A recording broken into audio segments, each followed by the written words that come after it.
or workshops or whatever it might be. Yep. So I think, Rich, you were thinking not that it was so much that we would present that, but that it might be up there to, as people are talking, to plug in. Yeah, that sounds good.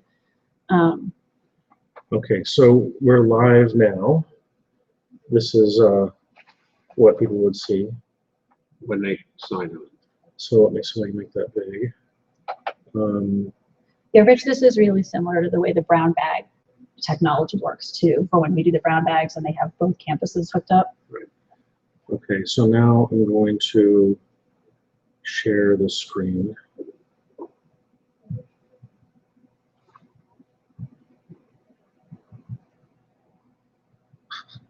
Wow. Infinity.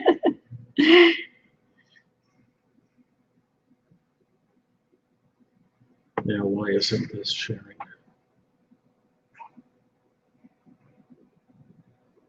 That's a little bit delayed.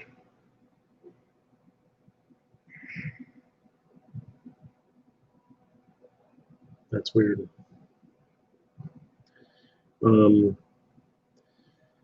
So I suppose I should find out what this actually sounds like. Too bad we don't have somebody who can sit in Arlington that could tell you what it sounds like from that side. They may not care if it's delayed. I care if it's delayed. Hello? Hello? I don't know if this is coming through.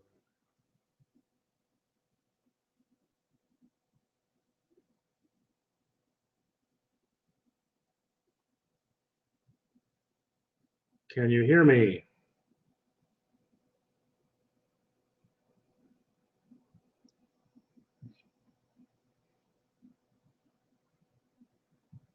Hello?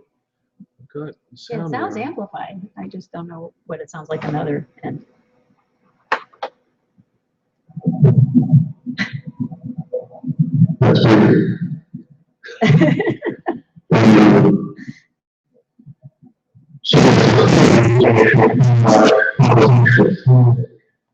That's really delayed. Yeah.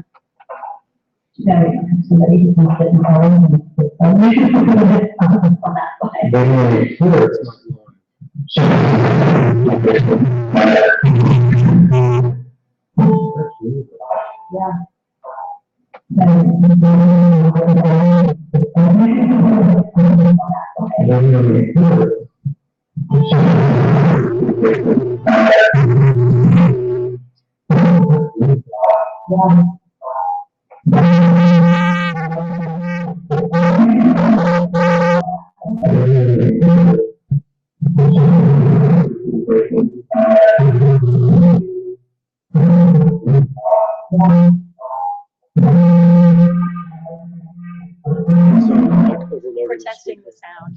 Hey, Todd. I heard the sound going down. Way up. Yeah, no, we do sound, we definitely sound like we're underwater, but we're trying to figure out what it sounds like in Arlington. How are you, Todd? Good, good. Good to see you. Yeah. Joel, say good morning. You too. How are you? Good, thanks. Too many bags. Yes, right on. Is that coffee for us? That's coffee for you. Oh my gosh.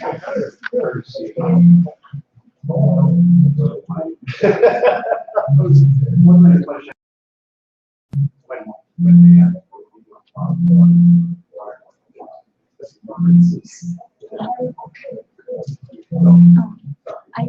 You're gonna do the presentation slides.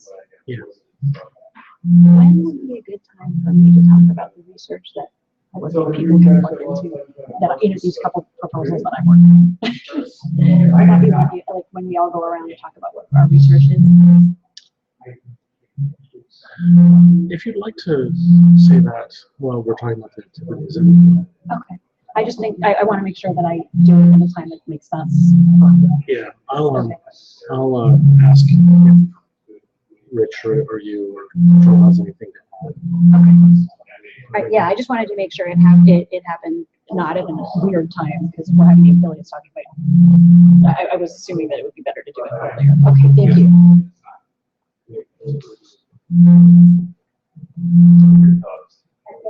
Similar, like, I guess one thing is that,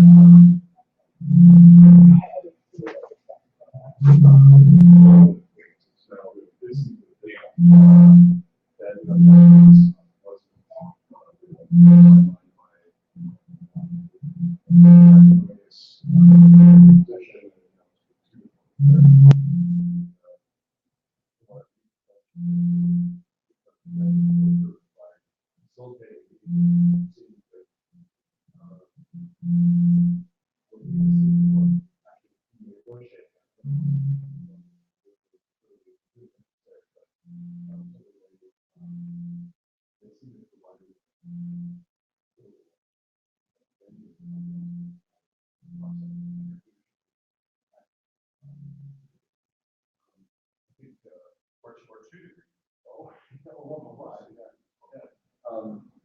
I guess I feel like I was surprised by the 1.5 language, which was interesting. And yes, I just coming in with my recent state beautiful stuff, but slipperiness, I see threshold that really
I know one of the things I think we have done in the last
So you look at the percent that they sort of buy.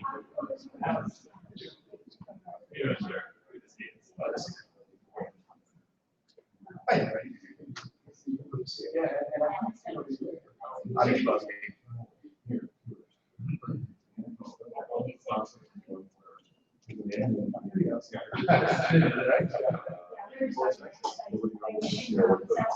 Dynamics in those meetings, it's not close because those, but the, develop really detailed work on the info revision, so that it's shading to your peers. It's a very, has been a very effective tool in the United States. Yeah, these mornings. It's a state, it's how great the central state of both on there.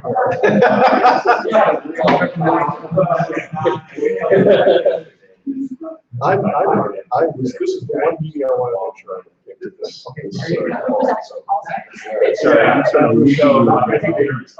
No problem. We're still in this. So I was thinking, yeah, it must be very.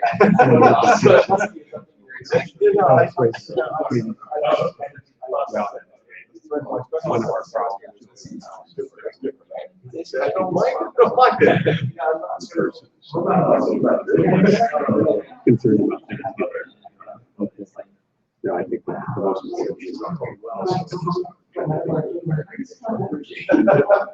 great job. Great job. Yeah. Yeah. Okay, so anyway, Great. But, Are you doing that? Good, how are you? Patrick Board, nice to meet you. How are you? Good, thank you. I'm happy to see this. Oh. You live there. I have a couple of. Well, you've got Northside Social in your body.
Discussing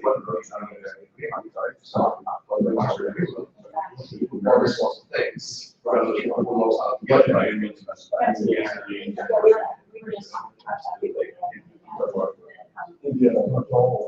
Hi, yeah. I had a little bit of a. Oh, can I always be a little careful? I'm sorry.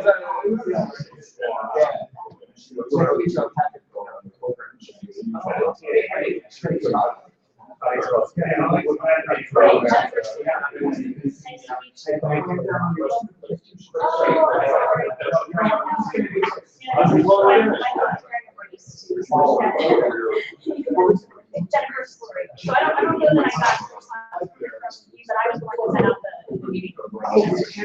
Okay, I asked forwarded. Oh, then you know what you So I didn't. That's okay.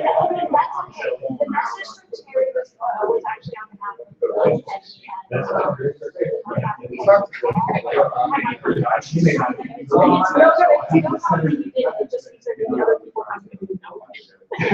so we were moving the other board. But no, it's great. So which department you're on? Business. Oh, great, okay. We, Christian, I thought so. well, for me, it's.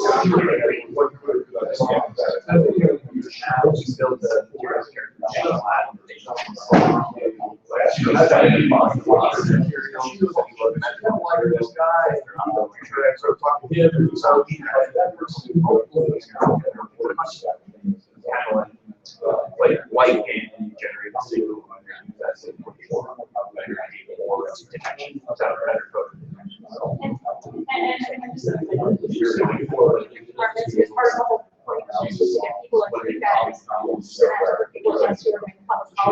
Yeah. And then the people who are hearing that are also here, so we can just see how many different groups of people who understand the different proposals that are on the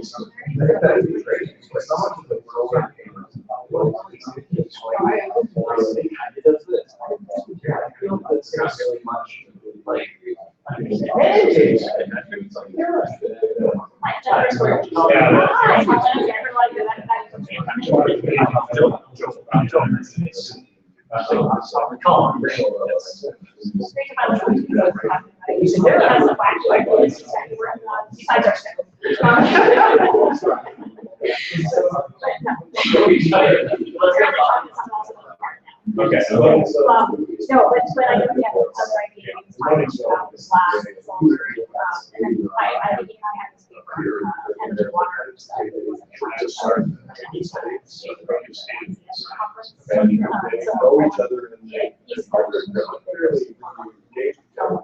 Yeah, I'll talk about it. There's Well, time is probably more it, so. Alex Brodsky. Yes. Nice meeting you. Alex. We have people. Oh, okay. And he's from the physics. Yep. So, yeah, this is great. And it seems like some people didn't necessarily respond, who maybe I'd rather have something.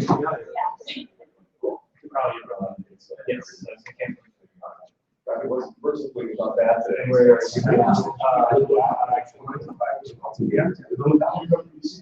I'm coming from here.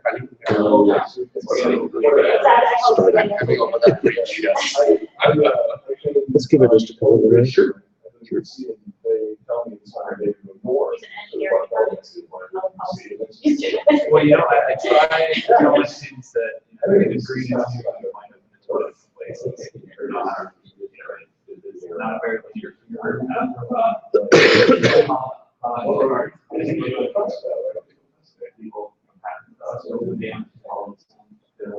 Well, the number that go into sales and marketing and organization too, they know the product or the technical expertise. When they're selling it or helping people face it.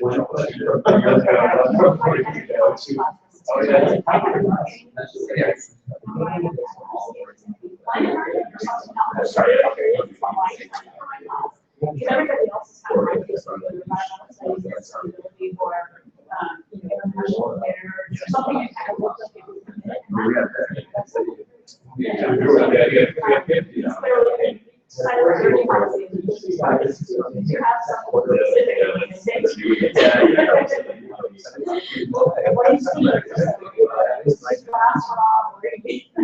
I'm gonna hire 17 credits. Yes, exactly. Full questions.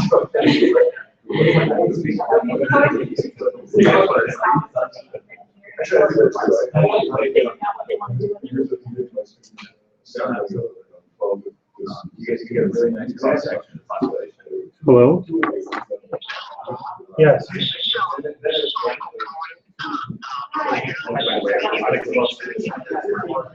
Oh, yeah. I'm good, but I'm right in the middle of a meeting, so can I call you back? Okay, we'll do. Okay, bye.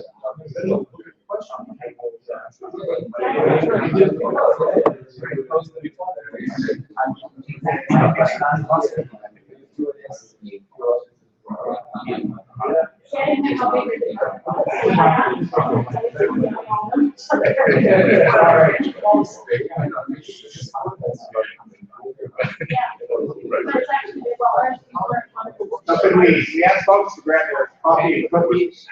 You can have another. Oh. Yeah, but you don't, you really didn't, you're gonna take that, I right? didn't read my scale this morning. So we get, we're gonna grab a seat in a place that you think you're gonna see on camera. Do we have to worry about microphone? I don't think so. This is us. Where's it us? This is us. Okay. It's like a very similar room. We're gonna do a left hand handshake because I got my right hand. Well, all right. Thank you. Where's the speech being sent to? It's just after the internet, so it's not necessarily just our own, it's just whoever wants to see it. So you can be in a bar somewhere watching. Oh. Well, see you later. See ya. We probably would have gotten 100 people if we had it at Starbucks. Yeah, that's not idea.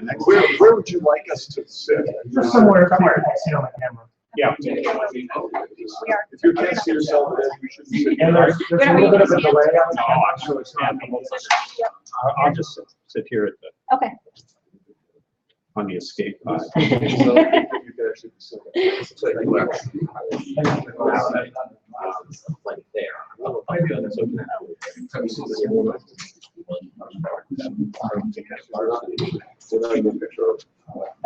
Yeah, I can do it's delayed. You see, it's there. There's my account. Have the whole power to spill them out. This is We're lagged. Oh, great. Oh, this is nice. Where's my side?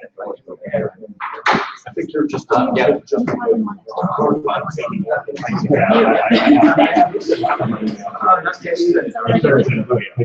Otherwise, you have to translate. Which I know you can do. But I know how to get. Well, if you can't tell me because you may not use your email address. Luckily, we don't have any.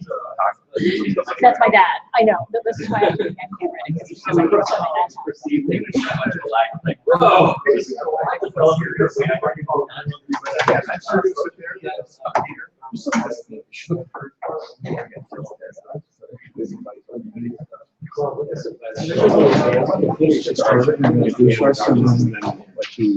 Model more than house Okay. Good morning.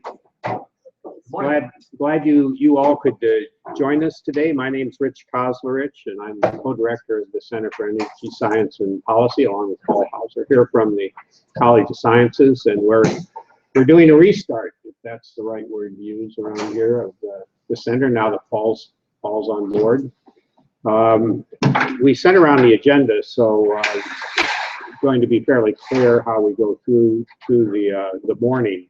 But what I'd like to call your attention to is a sheet that we'll be handing out. This is to try to standardize the information that we have on the website about interested faculty. So if during the course of the morning you could kind of fill that out and make sure that we've got all the right contact information for you. What I'd like to do just briefly before we start the discussion part of this, and Paul will lead, is for us to go around the room and just introduce ourselves, name and affiliation, and we can save the discussion of our interests and work as we go through the rest of the morning. So, as I said, Rich Koslerich, I'm an adjunct over at the School of Science, our School of Policy, Government and International Affairs, and co-director of this center. So I'm Paul Hauser. I'm a professor in the Geography Department in the College of Science. I'm the co-director for the center. Hi, I'm Jennifer Stewart. Most of you got an email from me, but I'm a senior fellow for energy policy at the center and also an adjunct professor in the environmental science and policy department. Good morning, Joel Hicks.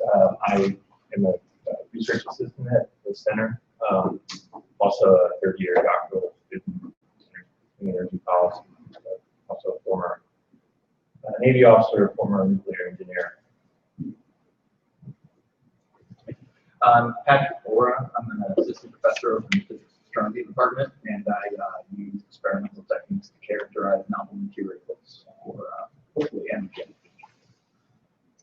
I'm Chiran Lee from the Department of Electrical and Computer Engineering. We're working on the fabrication of devices and decoration of materials for user catalyze. Excellent. So I'm Colin Regal. I'm in mechanical engineering. My research is kind of all over the place right now, but I've been doing a lot with making over in the Mason Innovation Exchange, and got a lot of background with experimenting and heat transfer and fluid flow. So that's kind of what I bring in the energy realm. My name is Dan Scler, professor of environmental science and policy at George Mason, and I'm also the coordinator of sustainability initiatives in the provost office.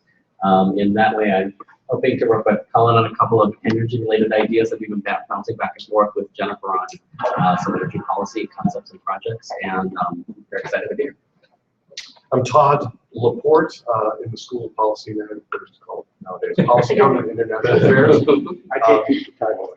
What's that? I said I can't get the Yeah, I title. can't. We call it spaghetti top. Yes, which used to, I was formerly a member of the former School of Policy, Public Policy. I'm a technology assessment person. I teach courses on climate adaptation and climate change more generally. And I started working on energy transition issues. Came back from sabbatical stay in the Karlsruhe Institute of Technology in Germany, who are have been working on energy system transition issues for some time now, and I'm inspired by their example.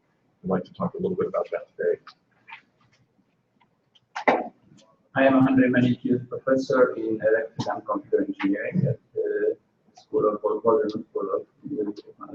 Engineering. I am my principal field, the original field of interest is control systems.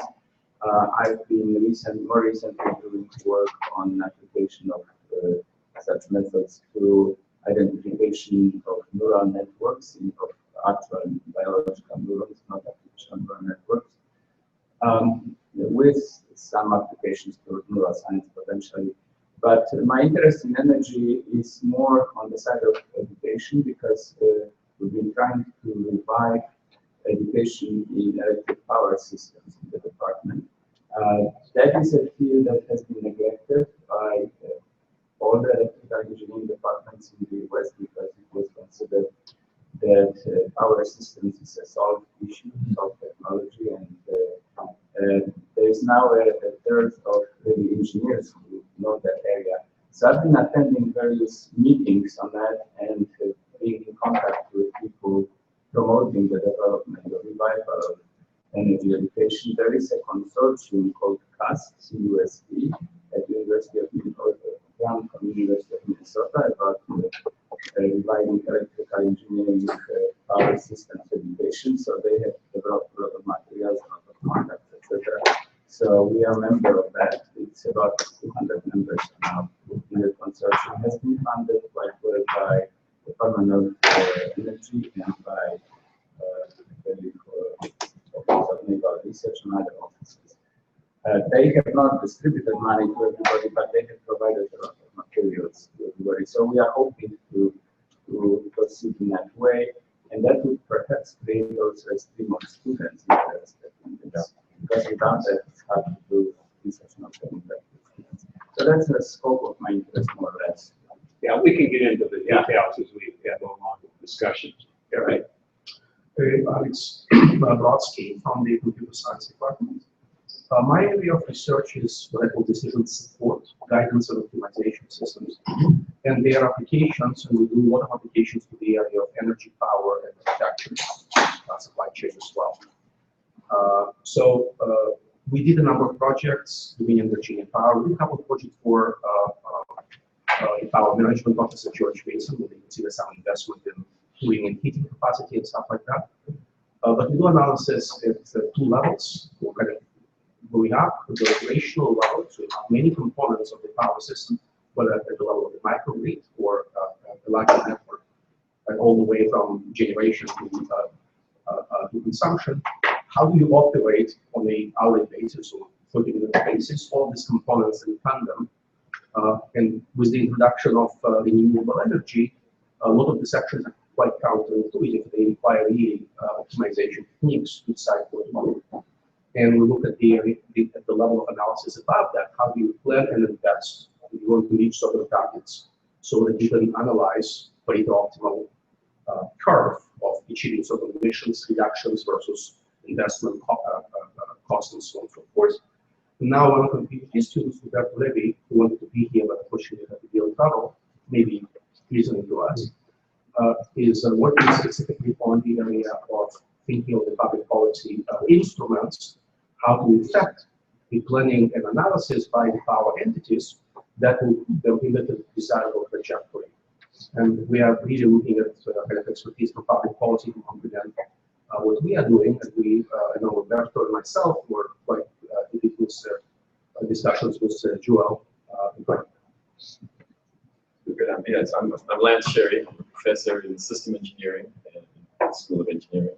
And I also serve as director of the Center for Air Transportation Systems Research. And so we're interested in complex adaptive systems of systems, specifically air transportation systems. And energy is a big factor in our analysis. We're just going around the room introducing ourselves very quickly, and we'll get into the work we're doing later on. Thanks. Thanks. My name is Krishna Vemuru. I'm an assistant professor in the Department of Physics and Astronomy.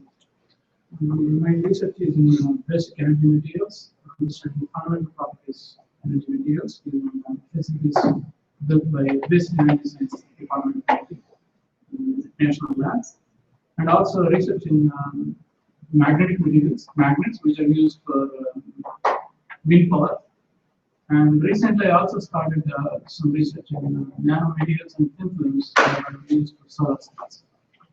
And I have also been teaching three courses at Mason. One, I introduced a class on solar cells. The other one, I have been teaching on renewable energy and applications in videos.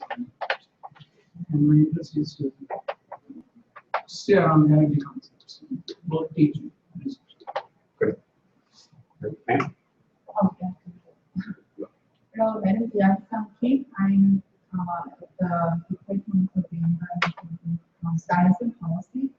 And I teach environmental policy and management from WJ Education Office. So the research interests lie in companies' role in climate mitigation and adaptation, and I'm particularly interested in renewable energy projects and in partnership with the public sector in developing countries, including India and African countries. And we have some people remote. David Hart, Mark Langevin, Chris Kennedy, Jessica Turman, and we think Mark Troutman as well. There may be others in the atmosphere that I don't know about. Well, we can thank Paul for getting the technology that allows them to be part of this, and this will be recorded on YouTube so that we'll have it up on our website, so that if you want to edit what you say, no, but we will be able to share it. Let's talk to you. That's what I'm at your team here. We can also hear from like your backgrounds also just real quick. Or go ahead. I didn't want to take up all the time. So for you. Oh, okay. My background for the past 20 years or so has been primarily focused on U.S.-Japan energy policy and energy security issues, but I've also worked on a little more broadly on China and India as well. And I have a background in nuclear power, not from an engineering perspective, but from a public policy perspective. I worked for the Japanese on nuclear power issues, and I've also worked at the Department of Commerce in the Office of Japan. So I dealt there with nuclear issues as well as electricity market deregulation issues. And so we got into some of the grid issues as well. And my current research is on, for the last 10 years maybe, has been on energy transitions and how institutional relationships and external shocks affect the ability to have a transition. So relationships between the government and the public, and the government and the utility companies primarily. And then I've also more recently started working on access to energy and water and how there might be tandem solutions to those problems in developing countries. You'll say more, Joel? Yeah, I did. My journey has really been more from the technical end. I was an electrical engineer, got my master's in electrical engineering, but was focused on more on communications aspect and worked a lot with satellites, satellite systems, a good part of my career. Little did I know, the early part of my career when I was in submarines, nuclear officer, would I be using some of that to do some of my policy development. But I've taken a fairly sharp turn in my interests and have really been most fascinated and interested in my program to look at the consumer behavior and the demand side of energy. And I've been working with Todd and some others, David Hart,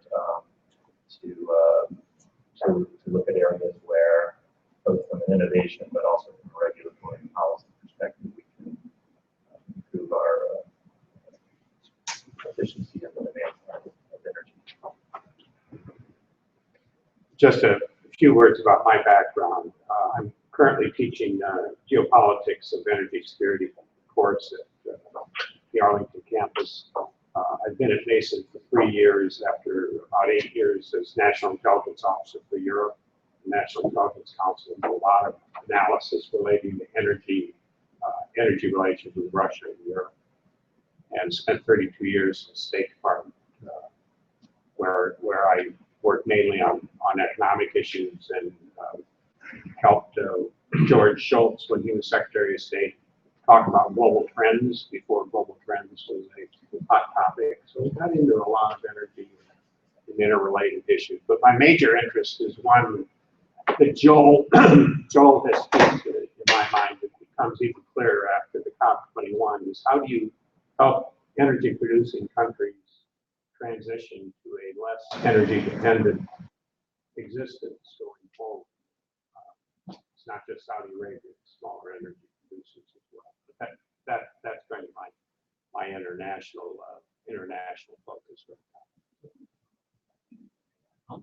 Paul's our chief technologist. So I'm a hydrologist by training. I do water science. I worked at NASA for about 10 years and led development of several satellites to measure things like precipitation, soil moisture, and snow from space. I came to Mason about 10 years ago and was in the climate dynamics program doing climate studies, climate education. And 5 years ago, I moved to the geography department because most of my students were more involved in remote sensing, which is where there's a focus of remote sensing in geography. I've been long interested in the intersection between water and energy. So it takes a lot of energy to move water, and it takes a lot of water to make energy. So there's a profound connection between the two. And then I've used a lot of renewable energy kinds of things in my research. So, you know, remote deployment of instrumentation and large solar panels and wind power and things like that. So I have some background in actually using renewables. I have an interest in conservation and the science behind sustainability. So those are kind of what I bring to the center.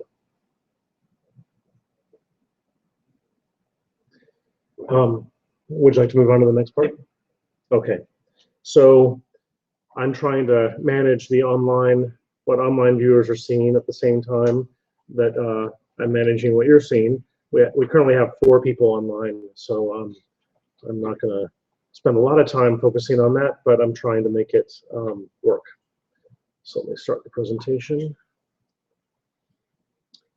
Frank Mannheim may be one of those I forgot to mention. Yes. He was planning to be here with us, but may be signing on.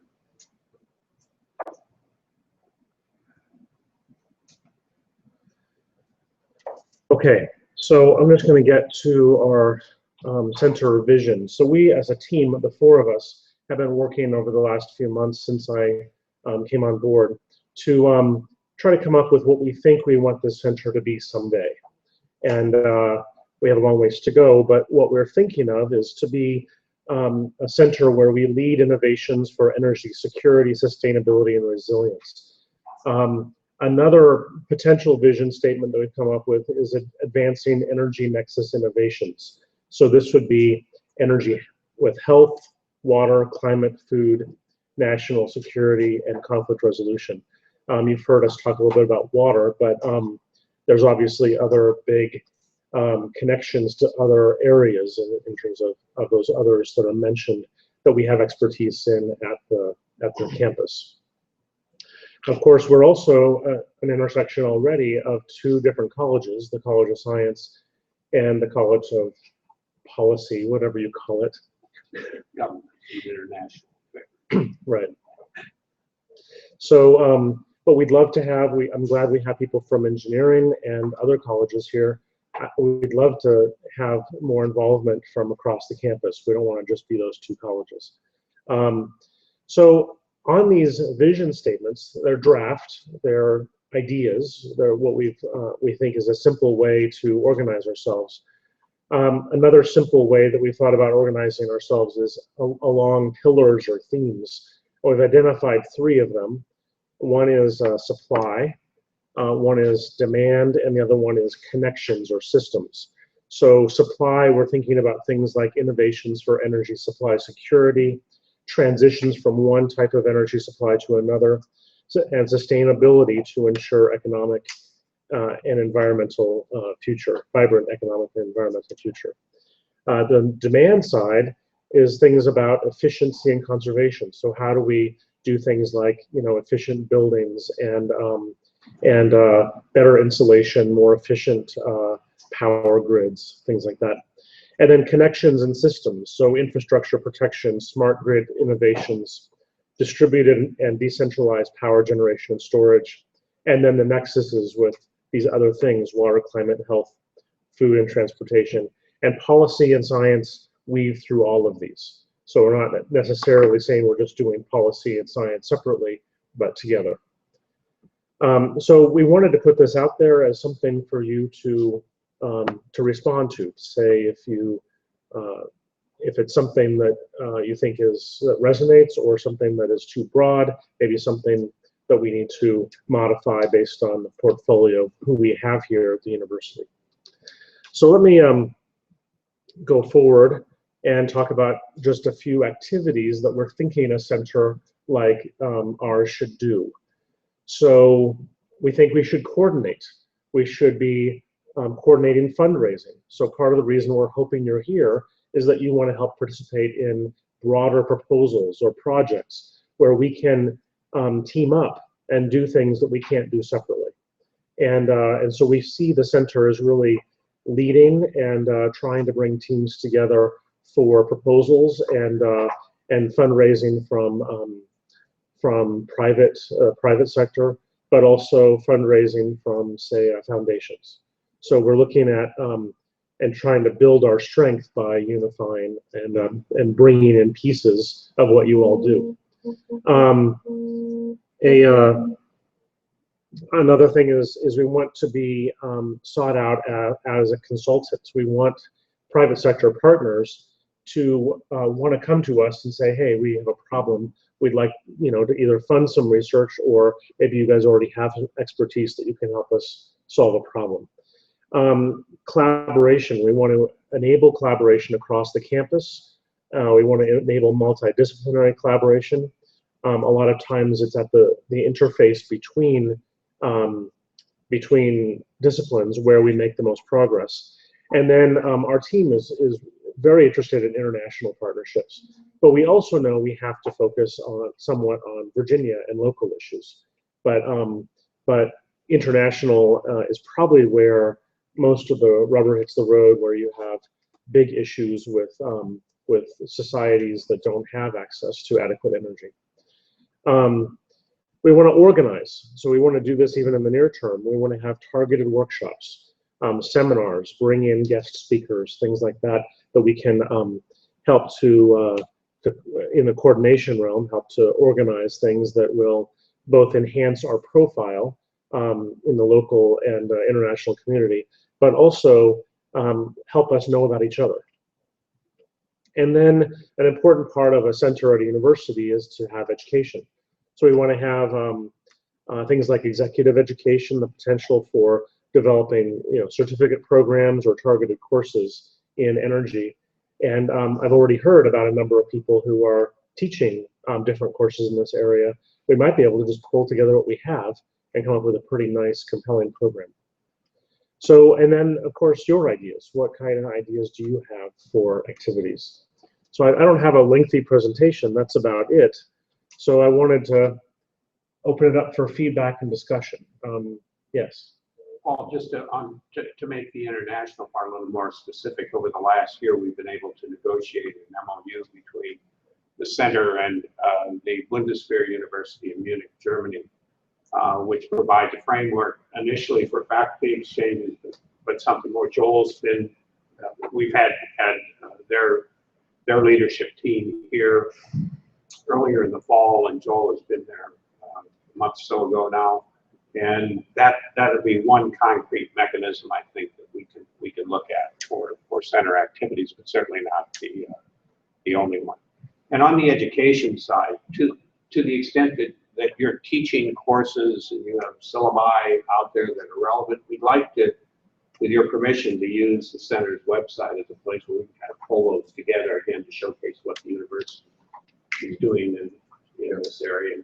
We can search ourselves, but we may miss something. I'm sorry. Go ahead, and then I was just going to add two things that we wanted to see if you're interested in working with us on. Go ahead. I have been teaching this couple of classes on renewable energy, and we have a minor in the physics department. Translate, there were these two departments, computational science and physics, that they got married. They were initially together and now separated, so it's kind of reshuffling the faculty. And then because of that or something else, they kind of give low priority to the renewable energy courses in You will have one student who has taken everything else but needs one class to graduate with the renewable energy minor, and she can't get that class. So there is some kind of discouragement for these classes. So if the center can give a word to keep this class going, that would be. We've heard about, I wasn't going to mention this yet, but so I teach energy policy in the environmental science and policy department. And what I've heard generally is that there's low enrollment in a lot of these classes, not mine necessarily, but across the university, they're having enrollment issues. So they're consolidating classes, and it means they pull some classes that they would have ordinarily offered. So for instance, they wouldn't allow me to offer mine in the fall because there were students who asked me to teach it in the fall, but they were afraid if they offered it in the fall and the spring, they would have a low enrollment in both sections instead of a full section, which is what I have now. So I think we're finding that across the whole university, they're having this issue with just a reduced number of students generally, not necessarily less interest in the topic. But maybe we can, I was thinking as you were talking before about renewable energy, it would be great to even have discussions about the students that are signing up for these classes, because there may be students who are taking my class, for instance, who would be interested in your class, or vice versa. I know Dan and I have done this because he has students taking sustainability classes who also want to take energy classes, and they never know when certain classes will be offered. So I think even just putting on our website when these classes are offered would be helpful too, because students can plan out their time. Some students graduate and miss the chance to take a class. On a related note, I think having these courses are great, but it would be good also to identify academic programs, particularly the MAIS in energy and sustainability. Stands out as one that has energy explicitly in the name, but we also have a undergraduate minor in renewable energy and something else in renewable energy. So I think getting those on consolidated would help both us and our students. Are you scheduled to teach it again, or is it indeterminate when you will teach that renewable energy course again? Because I know you've been teaching it for a while. In the fall, Do you think they may offer it again? So certainly less frequently. And it's an undergrad course? It's an undergrad course. Okay, it's good to know. Yeah, that would be helpful. Yeah, my class now has a graduate and an undergraduate section, and so it would be useful for me to know which students in other departments might be interested, and also to be able to send those students to you all when you have a class that you're offering. I just want to throw out to the question to the group on this question of courses and raising the profile of the population more generally.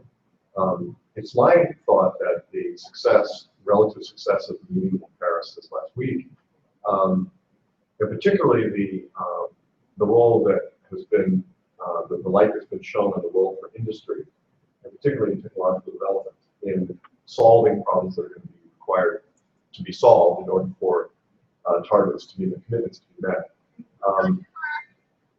In a way, I think provides a platform for a dramatic increase in student interest. That one of the issues that I think the United States has struggled under, and particularly us here in the shadow of the Capitol building in Washington, is that disagreements about climate policy kind of make people feel, or energy policy make us sort of in the awareness of the student body here, well, that's a sort of a category of stuff that might be not quite so approved of because there's controversy. And now that the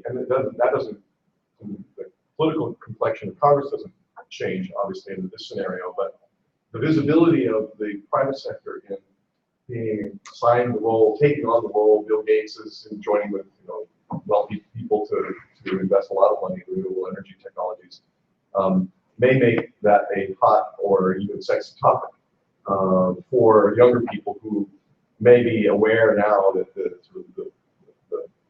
the signal has gotten through a lot of the political noise about the importance of this issue. So that it's my hope anyway that this will lead to bigger enrollments across the board in renewable energy at the science level, but also the policy issues and social issues too. And I just wonder if the rest of you are seeing this in a similar way. Is this an opportunity, the Paris agreements, that we can take advantage of? I mean, we are meeting the Monday after the agreement was signed, so that already looks like we're really moving to take advantage. But if in your world you see it that way, or am I not on the right track? I think it's a great platform and using that, but we also see this from a much larger systems perspective. We need to get back to the idea of student enrollment, and I think a lot of students see things on a micro scale. At least from the engineering students, they're very interested in things they can touch and see and feel right in front of them, as opposed to this overwhelming idea of climate change or action. So I think, in one sense, to increase enrollment, we need to give a direct connection, that, things that affect their day-to-day lives, or just things that are around them. I think is one thing that can be really important. Show them what types of companies, what types of jobs they'd be working on if they get into this field. I've done some work. I think I'm actually listed as the faculty advisor for the Association of Energy Engineers. But they get great industry support, but have trouble getting students to come out to meetings. They come to campus. Yeah, I wanted to add something to that because we've been dealing with that issue for some time. 2 or 3 years ago, I had a little initiative that was supported by an organization called NEMA, National Electrical Manufacturers Association, which is based here in Arlington. They have received some grant from DOE to promote education in energy. And the one thing they wanted to do with us is to give some courses or segments about energy to freshmen, and then evaluate what they get from this. So there is actually there was a number of lectures and videos on smart grid, and then they were asked to respond to various surveys, and that worked pretty well. In fact, students showed quite a good interest in that. So that's one thing, but it's really at the freshman level. They come in, the students today are much more sensitive to this than maybe older generation people, because they wonder what will happen in 20 years. So that's one thing. The other thing is we see student projects at the end. The seniors who in electrical engineering who are choosing their project, they have to present projects where they have to design some system, and very often they choose something related to energy. For example, solar batteries and control of solar batteries. There are a number of these projects. And so various things like that are small signals that come from student body that show there is some interest. It could be captured in various ways. I once had a conversation with Alvin Binbol, who said that he would welcome an idea of interdisciplinary master science or master program that would combine policy and engineering. And that was about half a year ago we had this conversation. And he said, well, right now he's just limited by the resources available, so he cannot create a totally new program with new instructors and so on. But a pilot project like that would probably be good. So I think this bullet here, education, well, either executive, it could be not necessarily executive, it could be just an interdisciplinary master program, and maybe that would attract people. The numbers may be small for if it is done in every department, but if you have several departments pulling in, there may be more students coming from different streams. I suspect a part of the answer to that question is what the interest is, and we talked a little bit about that, is getting surveying students as they come through, and hopefully we'll get a little bit smarter about how we can help the administration make these decisions, to put the effort into creating these programs. So I hope that all of you might be willing partners if you develop a survey or what have you, that you'd be willing to sort of help collect the data that I think I'm pretty sure that the administration would need to have to take these initiatives. So we'll think more about that. We want to make sure we're collecting exactly the right data to do that, but I think that's probably something to do where we need your help. To me, your comment, Alex, is about this connection between the engineering side, science side, and the policy side. Because I look, you guys are in a world that I don't understand. And how do you, what are the kinds of policy issues that you would want either students or if you're doing research, policymakers to address. I mean, that's my hard part of it. Maybe it's because I'm not smart enough, but I think that's part of this too, is how do you describe what does this mean in practical terms? Well, I actually have in mind something very concrete, Roberto and Joel and I are discussing. So the motivation for this whole approach is this. So people in Paris committed to net zero with huge reductions, but there's a huge gap between committing and actually executing. So if you have, whether you have commercial industrial customers, large consumers of energy, whether you have power companies, whether you have a lot of players in that space, and so many new technologies arising, if people need to decide how they move to renewable energy, it's a very complex problem, right? How to analyze all the options available and what is a reasonable way to move forward. So that's in general a very complex problem. So, so we are looking at that from two perspectives. You can look from this from the perspective of people, commercial industrial customers, from the perspective of power companies, and from the perspective of policy people, right, regulators, that can put them onto a particular trajectory. So if we take a particular regulatory structure, let's say cap and trade, or so-called structure of so-called incentive or penalties related to carbon emissions, given this a particular structure, you can analyze what is the optimal way forward for power companies. So take the perspective of a power company and say, if I, right, so cap and trade, right, I will be working in a new environment. What is the optimal investment in terms of renewable energy and related technologies, storage, and various related technologies, control, and so on and so forth. So you can analyze what is the optimal path for them, right? And they can counter. So power companies, they are interested in the bottom line, so they understand their level of investment, they understand the return, and so forth. The analysis dependent on a particular policy instruments, right, in carbon emissions, which is in place. So one analysis to make is to say, given a variety of technologies that they can introduce, a very detailed level, right, from renewable sources, storage, control, and a whole bunch of things, what is the best way to do these components over time, over the next 10 years or 20 years, given the policy instruments. Now you can ask a reverse question from the policy perspective, right? So if you take, so identify certain possible space of whole policy alternatives, right? So you have key public policy instruments that you can think of, but in fact, you can parameterize them in many different ways. Even as cap and trade, right? Whether it is taxation, whether it is incentives, you can parameterize them. And in fact, you have a huge number of possible variations of what you can do. And the question is, right, so for every particular policy that you take from this space, it will create a particular response from the power companies and consumers, which will be optimizing their side.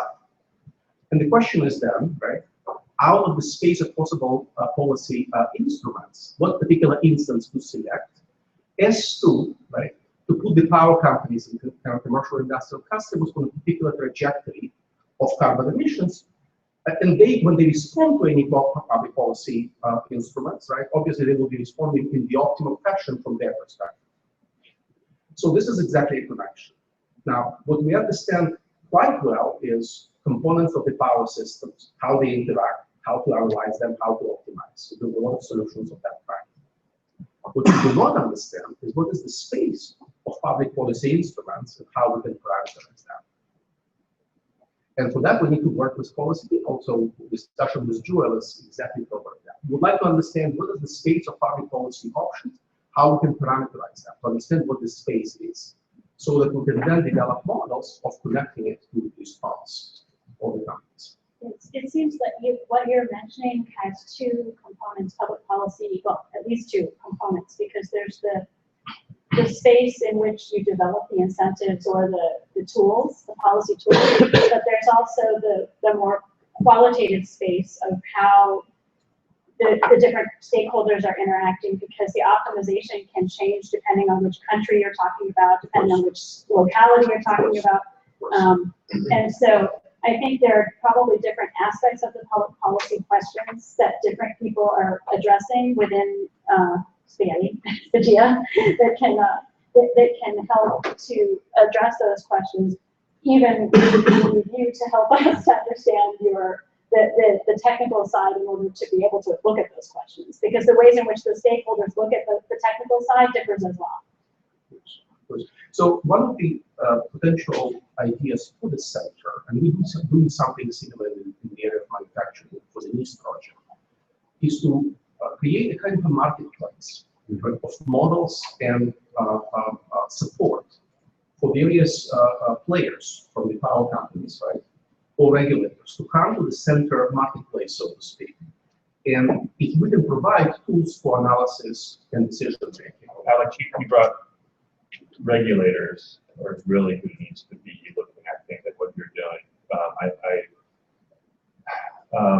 I sometimes wish the energy production was more like the market, but rates, as you know, are established by regulators who don't necessarily have business interests in mind. So I'm glad you brought that up, and I think that certainly in the energy production world, they have to be part of our audience to understand the range of tools that we actually have available to make rate adjustments more dynamic and to be a little bit more far thinking, I think is the key word. The discussions, I mentioned in my brief introductory remarks that I was working with this group at Carlsworth, which is, has gone through a similar sort of exercise, I think, some years ago, in terms of their own university and collaborating partners across the landscape in Germany. They are in the fourth year, I think it's the fourth year of a 5-year grant that they're applying for renewal. The amount of money they're going to be applying for is about 100 million euros over a 10-year period. So it's an association of researchers. I won't go into the details about it, and I don't know all that well anyway. So, but there are large sums of money here that the Germans are willing to spend on thinking about the energy transition problem.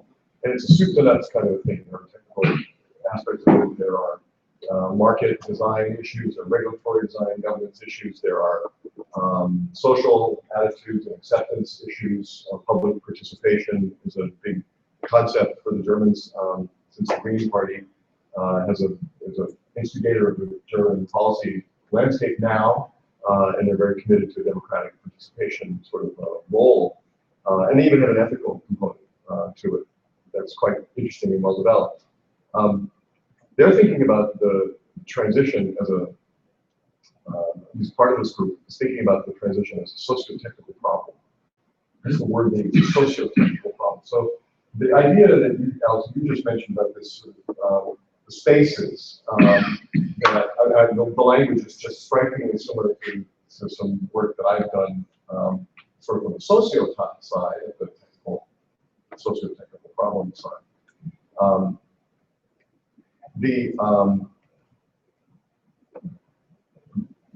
Each of the countries, or even regions of a country like the United States or even in Germany, has a different socio-technical problem, because the technological bases, the infrastructure that already is in existence that needs to be changed is going to be different. If you have a bunch of nuclear power plants in your country like Germany does, and you want to get rid of them, like the Germans do, then that is a different problem than if you don't have any nuclear power plants, or a few, and you want to build some, because that's what you think the solution to your energy problems is. And each of those technical sets of arrangements are going to be shaped very strongly by the business environment, the organizational environment, and who the players are, what the structure of utilities is, the regulatory environment that each of them operates in, the political environment that's even larger than the regulatory environment, and the characteristics of the society are going to matter a lot too. If you have a big Green Party in your community, in your country, you're going to have a different kind of social response to different technical alternatives than if you don't have a big Green Party, just to take one small example. So the interconnected, in fact, sort of nested relationships, the technology is nested in these organizational and economic and political and social, even cultural kind of activities is going to very strongly shape the policy outcomes that are possible and that are actually chosen. There's lots of possibilities, but we choose a smaller number of the ones that are possible. Finding a way to characterize the problem or the situation that we're facing as having each of us does our own thing, but how terrific it would be if we could see those things in relation to one another rather than as independent things. I do this, you do that. We don't really talk. We don't have a language to share. So part of what the work that I was doing with Carlo was to sort of help try to identify what that would be, what that overarching kind of structure might be, but also then to provide a rationale or a mechanism by which you can say, how do this? What's the way in which we should work together in order to have us speak the same language as we move together through time? We're working on this together. We're not immediately endowed with this little Tower of Babel problem, right? We speak different languages. And the question is, are we going to fragment further, or are we going to sort of find a common tongue?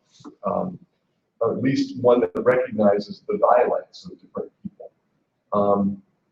And I have a short little graphic thing that I can show you if you want to know about this. It'd take me 20 minutes or 10 minutes, 15 minutes to tell you about if you want it. But I've just given you a sort of verbal capsule. Maybe we can come back to that. Yeah. I was just actually building on things that Alex and Todd and Jennifer said. It seems to me that we're very well positioned to try to look at these issues in the context of the state of Commonwealth of Virginia.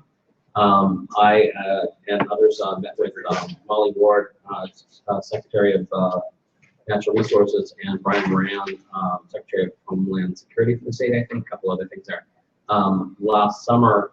And they basically said, we love the sort of stuff that we're talking about here. They don't have they didn't at that time have funding available to support it. But it seems to me that, particularly thinking in the context of Dominion, as a utility that more or less owns the state government in terms of its lobbying, to help support the decision making of the regulatory body in the context of the company that's regulated and its government as possible.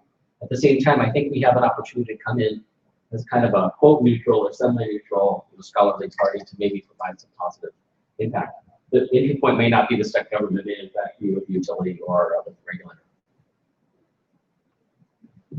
So maybe you can go back to your charter and your activities. You said a little bit about who do you see as the customers for this center? And I hate to be crass, but where is the funding? Crass is good. Have you guys thought about that at all? It's really important. So obviously federal, from Department of Energy, the USAID or World Bank for international. There could be other players in federal, like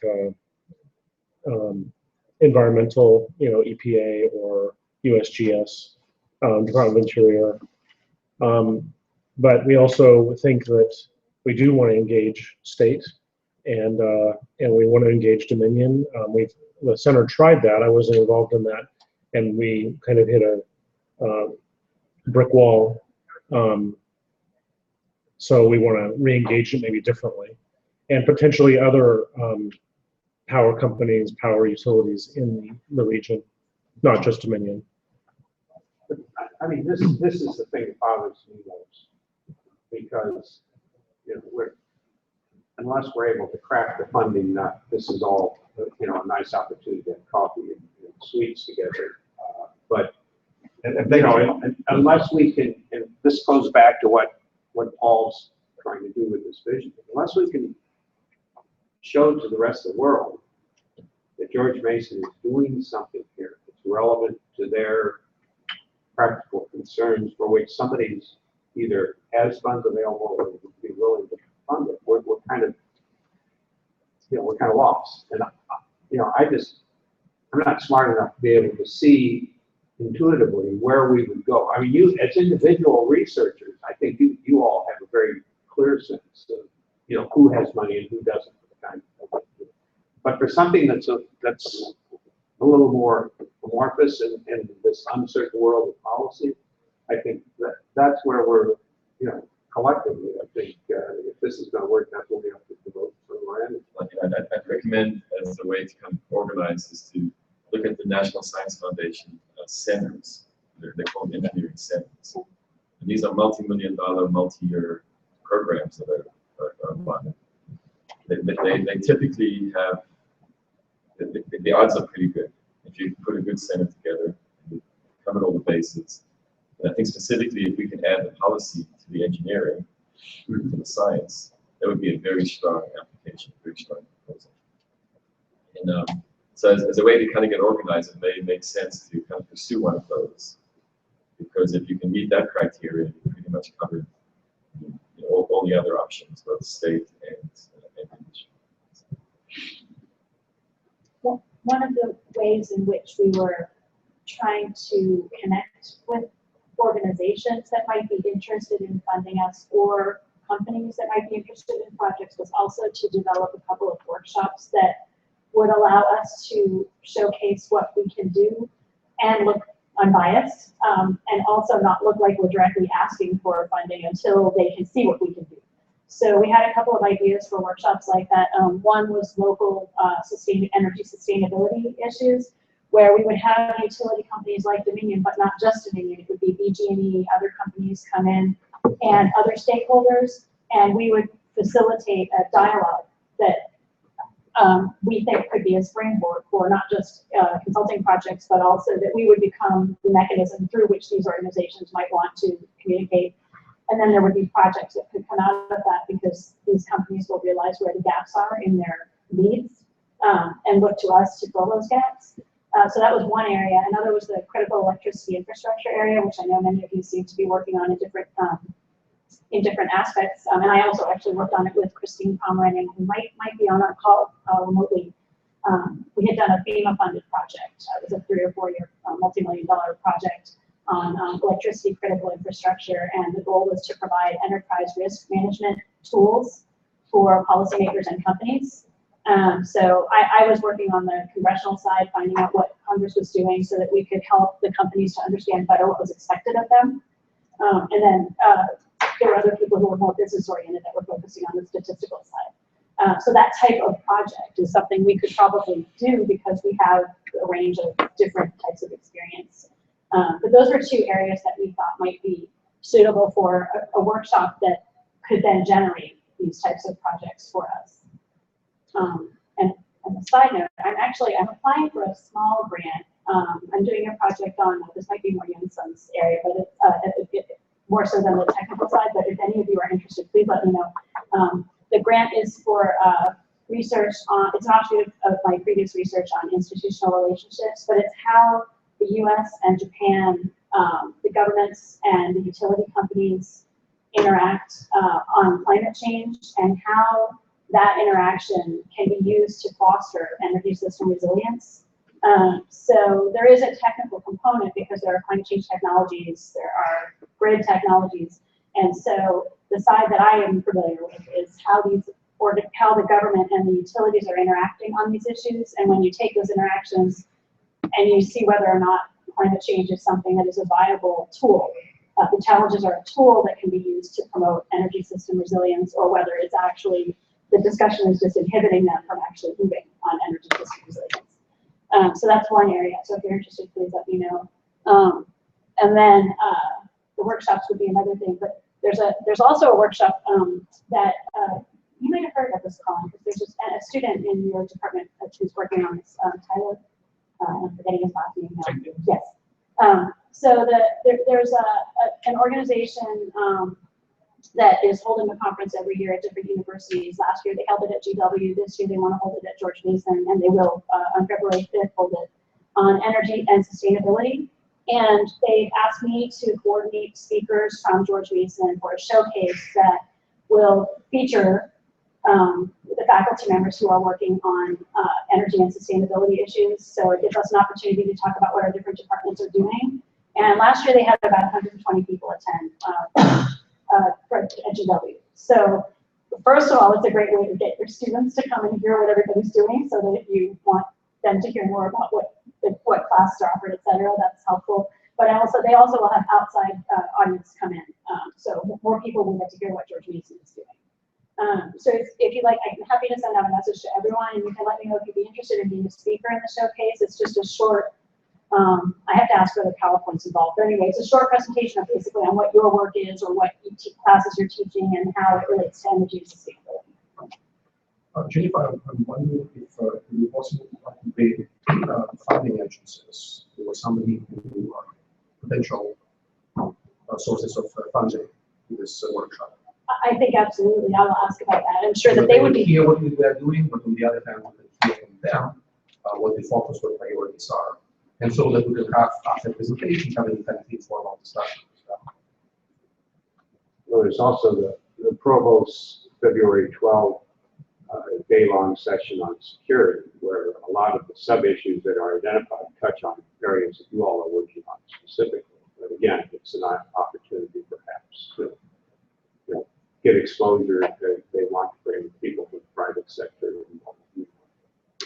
And one of the projects for that Paul and Dan and I think we may have mentioned it to Colin, we're talking about was for that symposium was an energy water access nexus proposal. So how energy security and water security don't present only conflict, but there are actually some solutions that are possible to address both sets of issues. So if you're interested in that, please let one of us know and we can coordinate better. Dan and I are presenting on that at a conference in January. But we would love to have a more inclusive proposal with people from different departments that can work on it if we were to pursue it at the symposium and then for this evening. My understanding of what the provost is looking for is cross-campus collaborations are pretty broad that'll lead to a bigger proposal. But exactly what the center should be doing is bringing together people like you guys to put in. I'd like to see if we can put in several different ideas to try to get funding from the provost as a seed money. But I think this is exactly what we should be doing as a center. So I'd like to see if we could start a discussion on what those topics could be, and make sure that we have a presence at this February meeting. Also, there are specific, mostly sort of focused on efficiency and conservation, but there are a lot of foundations, like Sloan and some other private foundations that have historically been amenable to working in the energy science and policy areas, so we want to make sure we get their attention as well. I haven't heard the word transportation a lot, and I want to make sure, just as you guys reach a good word. I think transportation is often sort of the energy conservation, carbon reduction perspective sort of falls below the only threshold a lot. There's clean power plant and focused on coal plants, which is great to focus on that. But I know that in Germany there's this huge emphasis on transportation, and we're going to electrify transportation. There's a very sharp synergy with how we approach power production. And if you read the latest Virginia Energy Plan, you saw that their one big goal was to reduce electricity consumption by 20% by 2020. That sounds great, right? Who wouldn't want to do that? But if it's out of context with a plan to electrify transportation, that actually makes no sense, right? So there's a lot of there's a lot of integrating. When we talk about energy sources, it goes way beyond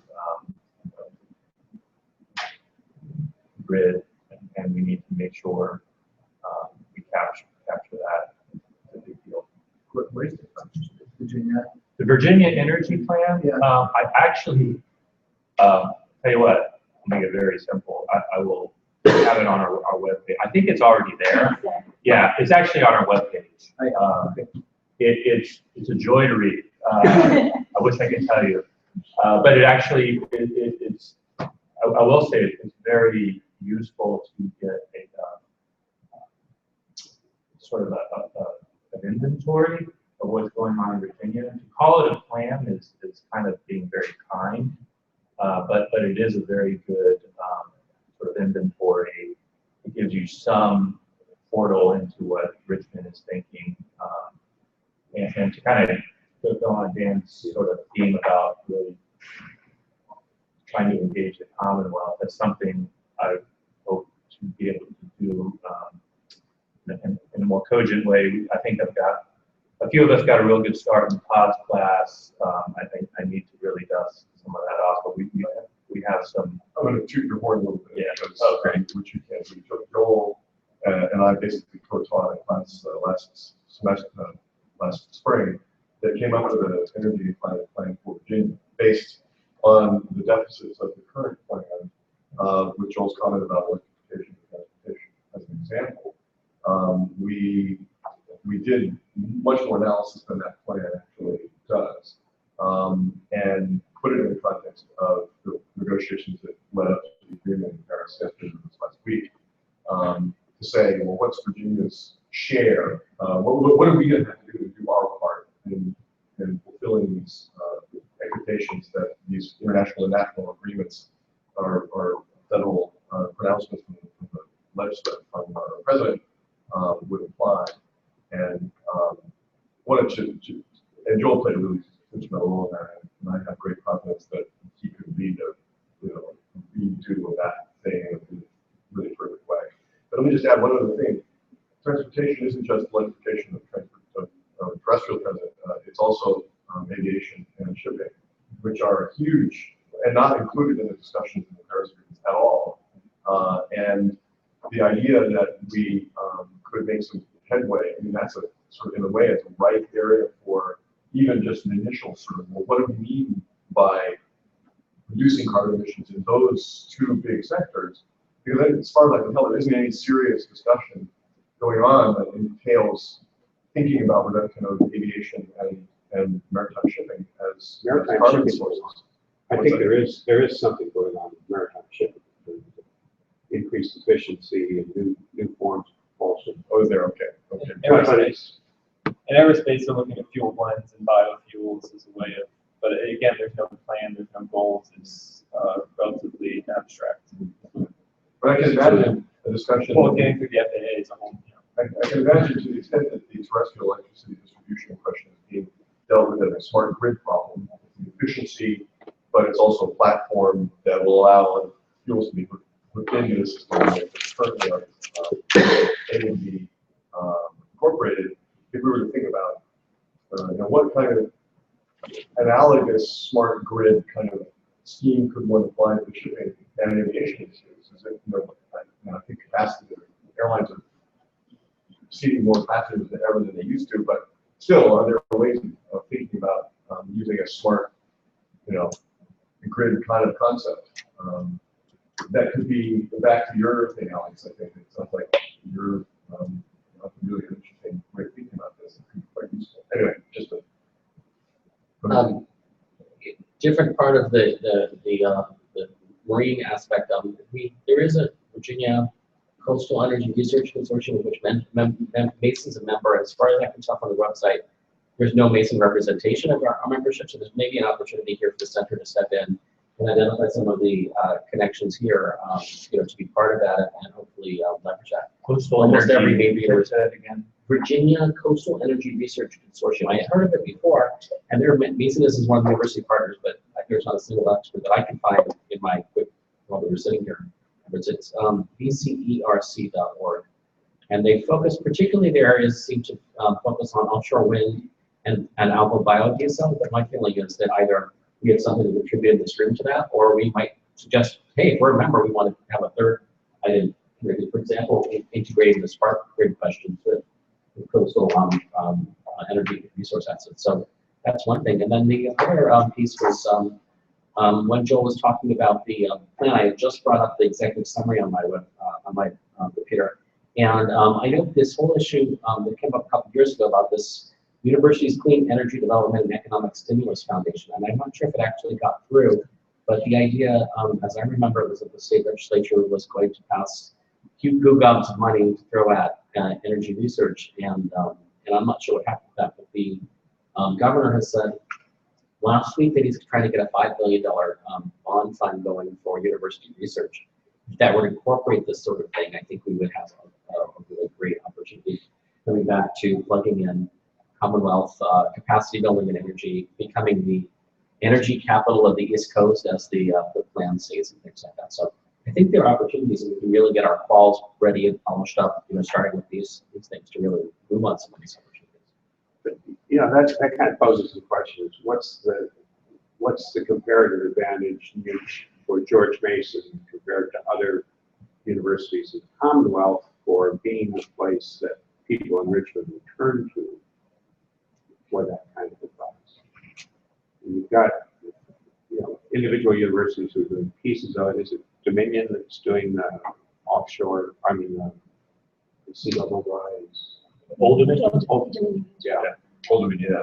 Not Dominion Power. Yeah. No, I meant earlier. Sorry, Old Dominion.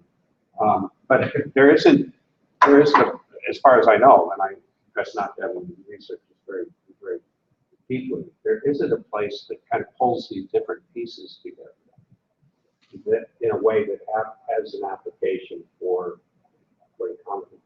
And that's where that paper that Todd and Joel were talking about is kind of a nice way that you could present what Mason can offer to people in Richmond, I would think. But I don't even know where to begin that story.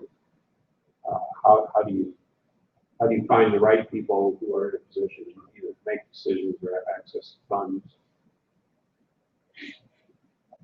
But that, I think, is one of the challenges for the center.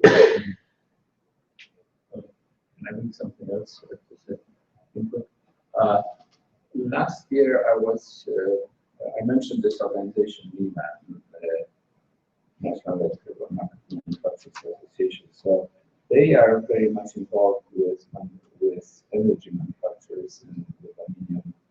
But they also have other contacts, and they invited me last year to a meeting organized by Edison Electric Institute, which is in Washington, D.C. There was a very large meeting. I was surprised. I've never heard much about activities of this institute, but when I went there, they actually put me right on the stage to say something what Mason is doing about energy. So I had to invent something. I wasn't prepared for that. But it was a very big meeting, and it's sort of like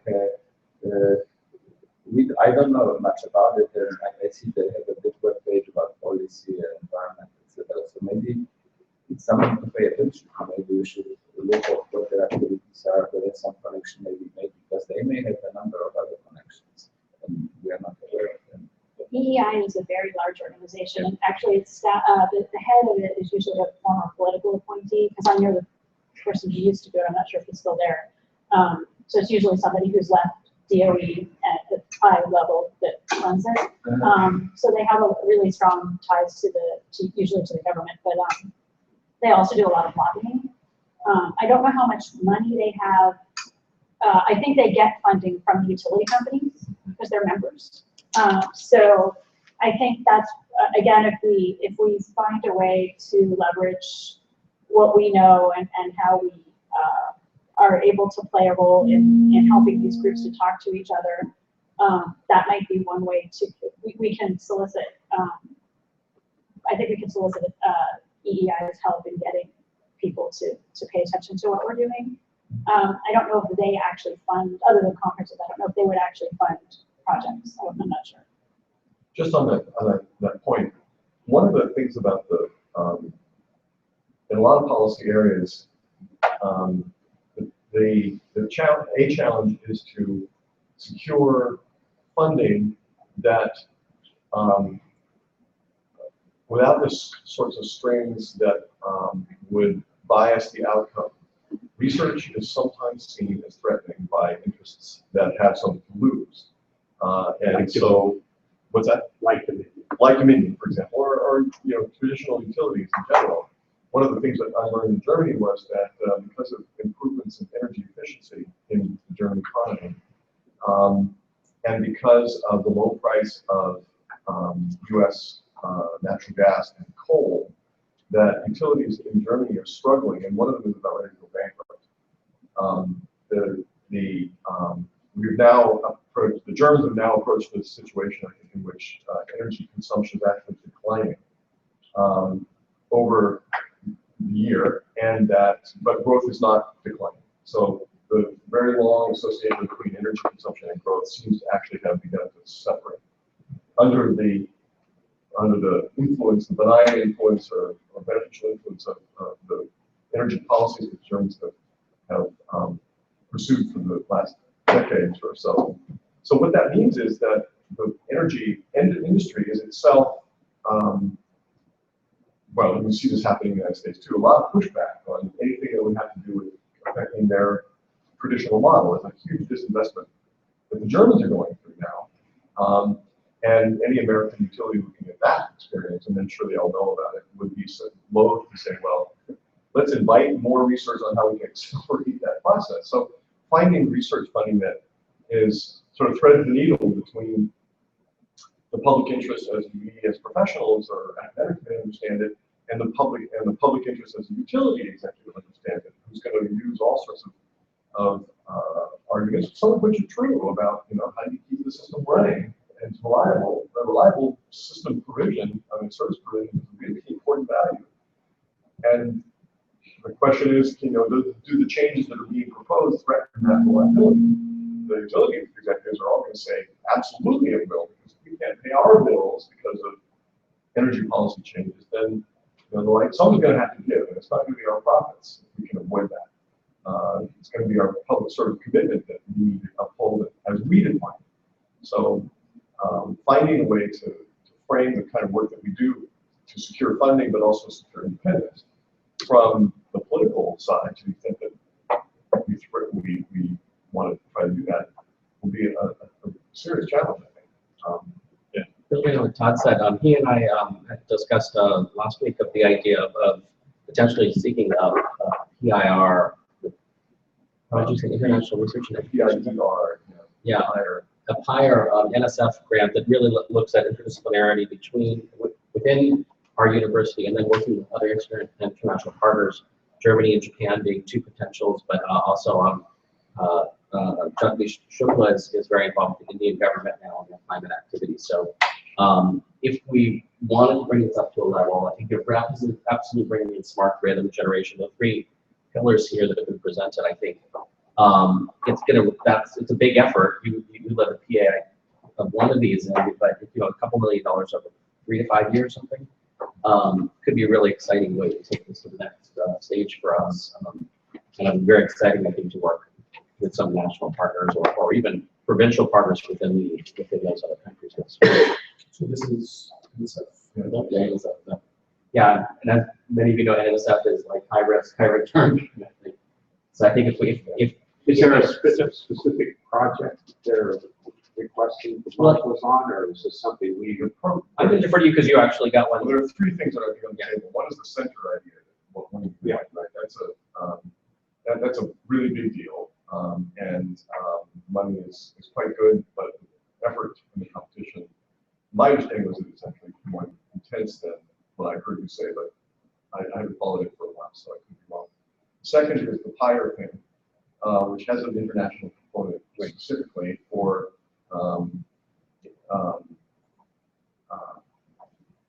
I can't remember what the PIR actually stands for, but maybe you can pick it up. Yeah, I think there's an environmental component to it. That E is for environment, is that right? Partnerships for international research and education. Research and education. So it also supports some of our grad students as well. And the third, NSF, these are all three NSF things. And the third one is what's called an IDERT program, which is interdisciplinary in graduate research, education, and training, which is the effort I led up a few years ago, which focuses on providing interdisciplinary professional training or educational experiences for students already in programs. So you have a physics student who wants to know about the policy stuff, then they will participate in an IGERT that the university has established that will provide resources and opportunities for those students to get a broader interdisciplinary perspective. And the money is good. I mean, $3.5 or $7 million over 5 years. You can secure through that. Yeah, sorry about that. You were lead on IGER. I was lead on HIRE. Sorry about the confusion on that. And I've been a member of a team that was at Purdue that was trying to get a center grant. So I've seen a little bit of the dynamics of putting what's required to put together. I'm not an expert. Projects that are suited to individuals. No, these are teams. These are all teams. These are all teams. A center could conceivably be useful. Oh yeah, I'm pretty familiar with these. How much more useful than just 2 or 3 guys getting together and deciding to go forward? That's where None of those would work. Just a few of us getting together. It would need a larger center. And it would need a significant university commitment to helping put these things together. So that's where the center can play a role in working with these individuals to be able to get the attention of the university to provide the support that you wouldn't. Sorry, I'm new to this game, so I'm learning. With the PRC, the Engineering Research Centers, I think it's not so easy to get. I was on an evaluation of some of these things, and then they require many things, not just the research team, but they have to have commitments from the university, from state support, from other organizations. They have to show very good management project. They have to show space commitments. They have to show all kinds of things. For example, some universities would apply to this and say, in Florida, I remember something like that we are planning to open the center. There will be the whole floor in one building allocated to this, and the state is building an interchange that will connect to the interstate highway in a few months. So I don't think we could get this kind of commitments from Mason to start it. So they will be looking for that. In order to have a ERC, it's usually they require also some co-sponsorship. And then it doesn't seem like Mason would be able to provide that much funding or something like that. Maybe, but not. It's a big to do. We are searching for a new vice president for research at the university, and somebody could insert into the interview process. So how committed are you to doing research on energy? And do you have expertise in this area? I mean, having the university support at that level, I think, is really important. See, these candidates are actually speaking today. Well, you should all go ask them. Yeah, I think my sense that scuttlebutt right now, the provost is really excited about the biomedical stuff going on out at Prince William campus that they're trying to create, and that's his first attentive priority. But that said, I think if when 3 to 4 academic units come around the center and say, hey, this is something that's important, we've got our act together, I think that appeals to the higher or lower instincts of a provost. Is this something that you could get the deans of College of Science, Engineering, Spigia, maybe even business school? I mean, it would take that kind of commitment, I would think. I tried to do one of these big NSF center proposals last fall, and I went to the provost and the deans, and our dean, science dean, gave me a great idea. I'm full support. The provost said, I don't have time for you. Huh. Really? Yeah. The vice president for research said, actually hooked me up with a proposal writer. So, no, this was Vikas. And the proposal writer was? Not useful. Is it a guy from Cornell? Yes. Yeah, same guy. Yeah.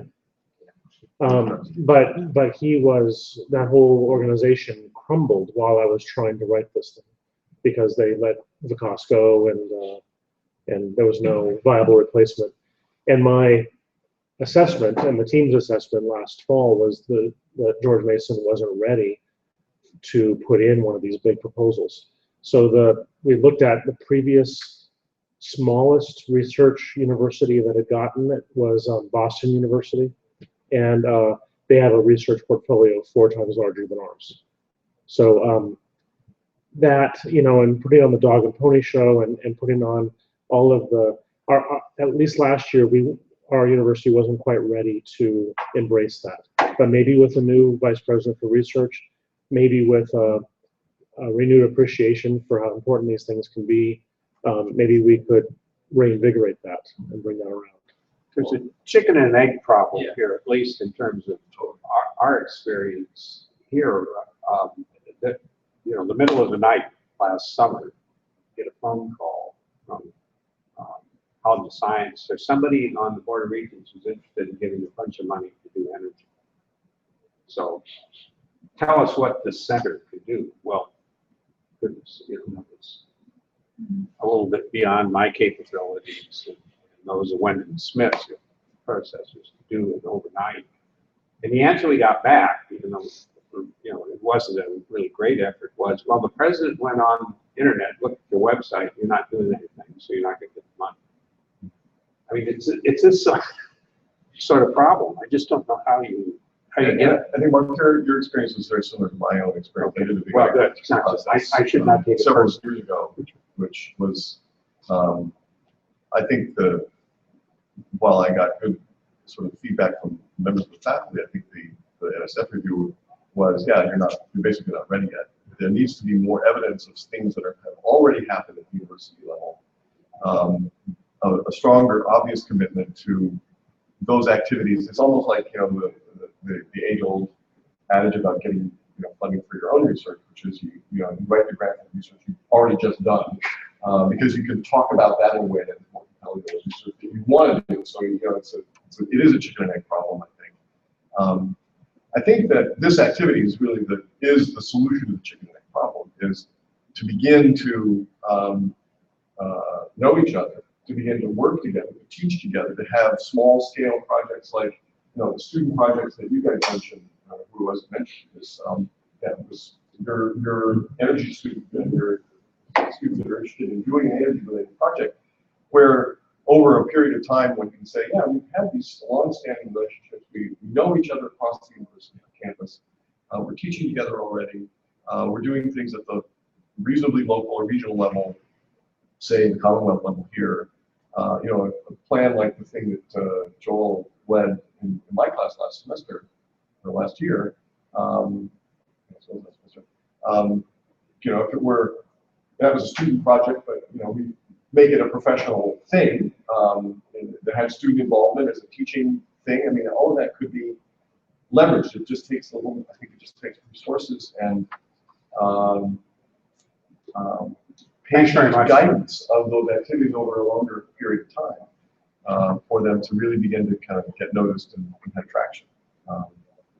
But when the provost says things that are like, I'm not interested in that, I mean, that's not helpful. I'm sorry to say that, all he at that level, all he needed to do was say, I'm ready to support you. I'm, write you a letter of recommendation, say great things about this. Yeah.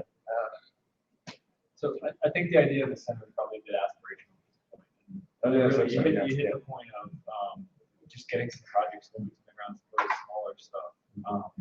Just finding ways where we can, back to the concept of the nexus of where do two of our interests or research align, and if we have, instead of one big project, 5 or 6 small ones that we can all point to over the next 2 years, then revisit that conversation. But I think continuing this meeting and having it once or twice a semester is a great step forward. Just building on concept, I think he and several other of us in the room have been working at the campus scale.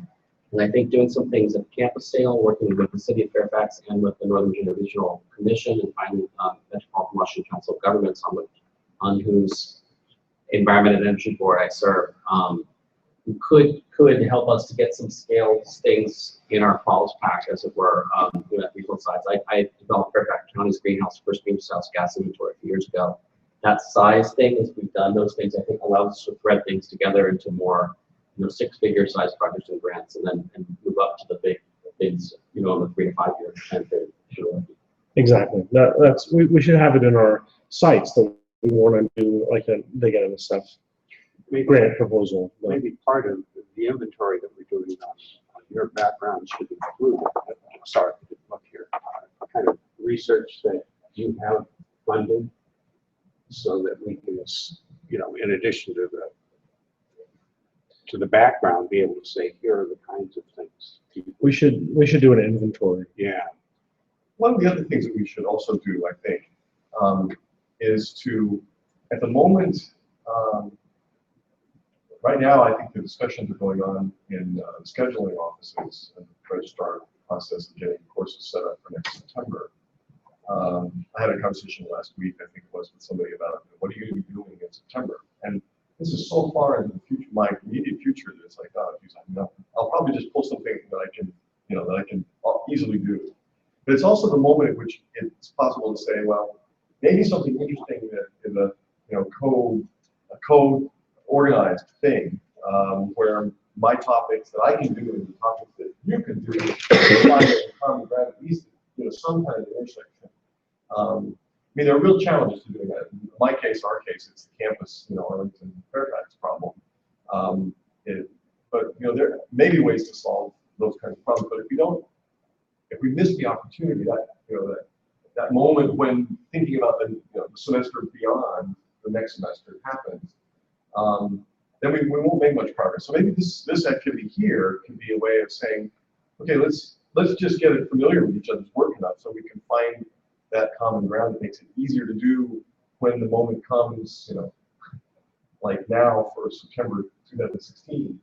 And that's thinking so far ahead, it's almost bottom of the mind, but that's what's required, I think, to make these joint things happen. In addition, if there are ways that we could look at how we teach our respective courses, and I want to use your model because I was, involved kind of as an outside observer. But if we could build projects into our classes that kind of address issues that either that we're hearing you talk about, or be worthwhile, then you get the student contribution there. Right. No, I'm sorry, the colleague here who was doing the energy renewable class, what's his name? Krishna. Yeah, for example, having I can imagine a policy class on renewable energy, particularly today, now, thinking about COP 2021, saying, okay, renewable technologies are going to be really important. Storage is going to be a really important thing for whatever it is we do. It's not just renewable, solar, wind, it's also storage, because those go hand in hand with each other. There's a business component to that, too, where you have to get the entrepreneurial and business sector involved, because the funding is, there's only so much funding the federal government can provide for these kind of activities at an R&D level. It becomes a scale-up issue, not just an R&D issue. And if you make that a project, let's take some students who are interested in the technology side. Let's take and who understand that core set of constraints and opportunities, and where we might make different technical choices to respond to different policy or regulatory structures that exist. And then I love your kind of optimizing from both sides. It's exactly right. Is that where does that line go? What's the actual technology going to look like as a function of its environment? And what does the environment look like as a function of the technology that you have at your disposal? Both of them are fungible, not infinite, but they're critical moments where we can make changes that will affect the long-run success or not success of a technical system or anything. So having that conversation with students in the room, or have students give them say, well, we'll work this out. If you're interested in renewables, okay, great. Let's talk about how that would actually work. What are the constraints here? And then flip around and say, well, what are the regulatory requirements to make that kind of technology work? Do you see that happening? And to have a much more involved, sustained analytic conversation at the student, rather student level. That could be Cross schools. Yeah, across. I mean, it would be a hard thing to get these people to be in the same room for a while, but you know, they were committed and they knew up front what was going to be happening. That'd be a great. But the technology is there. This would suggest possible renewal through the center's sponsorship of something Jennifer and I worked on about 5 or 6 years ago now, the Mason Energy roundtables, which were extremely well attended. In this room, we had standing room only I think every session pretty much. We got in touch with faculty early enough that they were sending their students this for credit or obligation. And it was really, really well done. And we had speakers, outside speakers. So I did actually was an alternative fuels and transportation panel, and the speakers were from Transportation Department, DOE. We had there was a panel on fossil fuels that they also had DOE speakers and the utility company speakers. And yeah, it was, I don't remember, it was like 50 to 60, or just an audience for each of Yeah, this room was filled. I mean, every time we did it in this room, it was filled. And kind of building on what, Paul's done with the Mason Water Forum, this kind of energy forum or energy roundtables might help really put the center on the map in terms of community and local, federal, local policymakers knowing that we're out here doing things as well. It goes to your slide, the organized part, could be part of the organization, could be these roundtables. And what I'd like to actually suggest doing too, I don't know what that, I wasn't part of this, anything you guys did, but it would be good to hold some of these people's feet to the fire too, and say, look, what is it that you need to be done? Don't just tell us what you're doing and how complicated it is. Let us tell you what we think you need to do. Because you are part of the problem too, you leadership people. I know you operate under constraints and so on. I wouldn't want to piss these people off. They're coming as guests, right? But still, for there to be a spirit of, okay, we're really going to engage here. We're not going to just, we're going to try and figure out where the bottlenecks are or where the problems lie. That research funding is not available, or if it's regulatory structures that aren't in place, or whatever it is. Well, then, how are we having it? I think having this common agreement in place now helps a lot in saying it's not just an amorphous thing where we do our energy thing. There's a target now. There's the language is much crisper about limits that we're going to hit up against.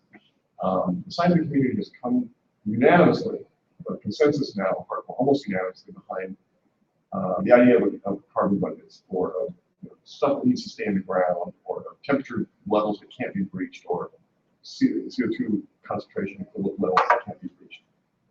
How are you going to get there? Under the circumstances that we currently face, you can't just say, well, it's a complicated problem. I mean, you can, but then it hasn't helped. If we're talking about helping solve the problem, then we need to actually work together to solve it instead of just kicking the ball to the other side of the field. This is where some of the workshops that I was mentioning before were going to come in, because they weren't going to be people just standing up and giving presentations. We would have opening presentations and then dialogue. And it would involve the students. I mean, we wouldn't just, this is not meant to be some high level thing because it's at Mason. So it would be practitioners and utility companies and, students and faculty.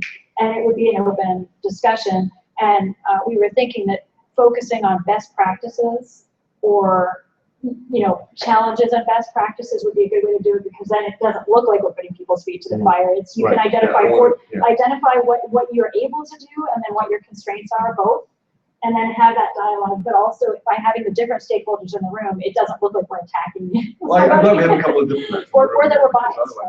I mean, it's the different groups can talk to each other, and we're facilitating. So and as facilitators, we become important because groups may start to look to us for that role as well, because we have such diverse range of expertise. But how do you make this look different than anything that goes on at Brookings, Carnegie, Atlantic Council, filling? I haven't actually seen dialogue. I see a lot of people standing up. Sorry? Mostly at those, at least when I go, it's people standing up at the front of the room, and it isn't actually, they don't do, they have some roundtables, but even the roundtables are managed so that the speakers I think the speakers are often kind of protected. No, but if you're going to do something like this, it's going to attract the right kind of people. It has to look different. Right. I think it has to be just, maybe I'm on a rant phase here, so forgive me if I rant a little bit more, but I think part of it is that there are, one way of attracting that kind of attention is to be more critical than we have been. To say, you know, Dominion is an obstruction to solving our energy crisis. Or, you know, the Department of Consumer Regulatory Affairs in the District of Columbia is the problem. In other words, to set a or at least raise the question, you know, is Dominion the problem? Let Dominion come and tell us why they're not the problem. But that would help to the.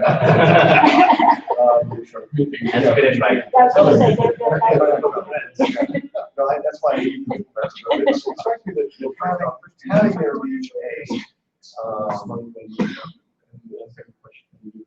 be publishing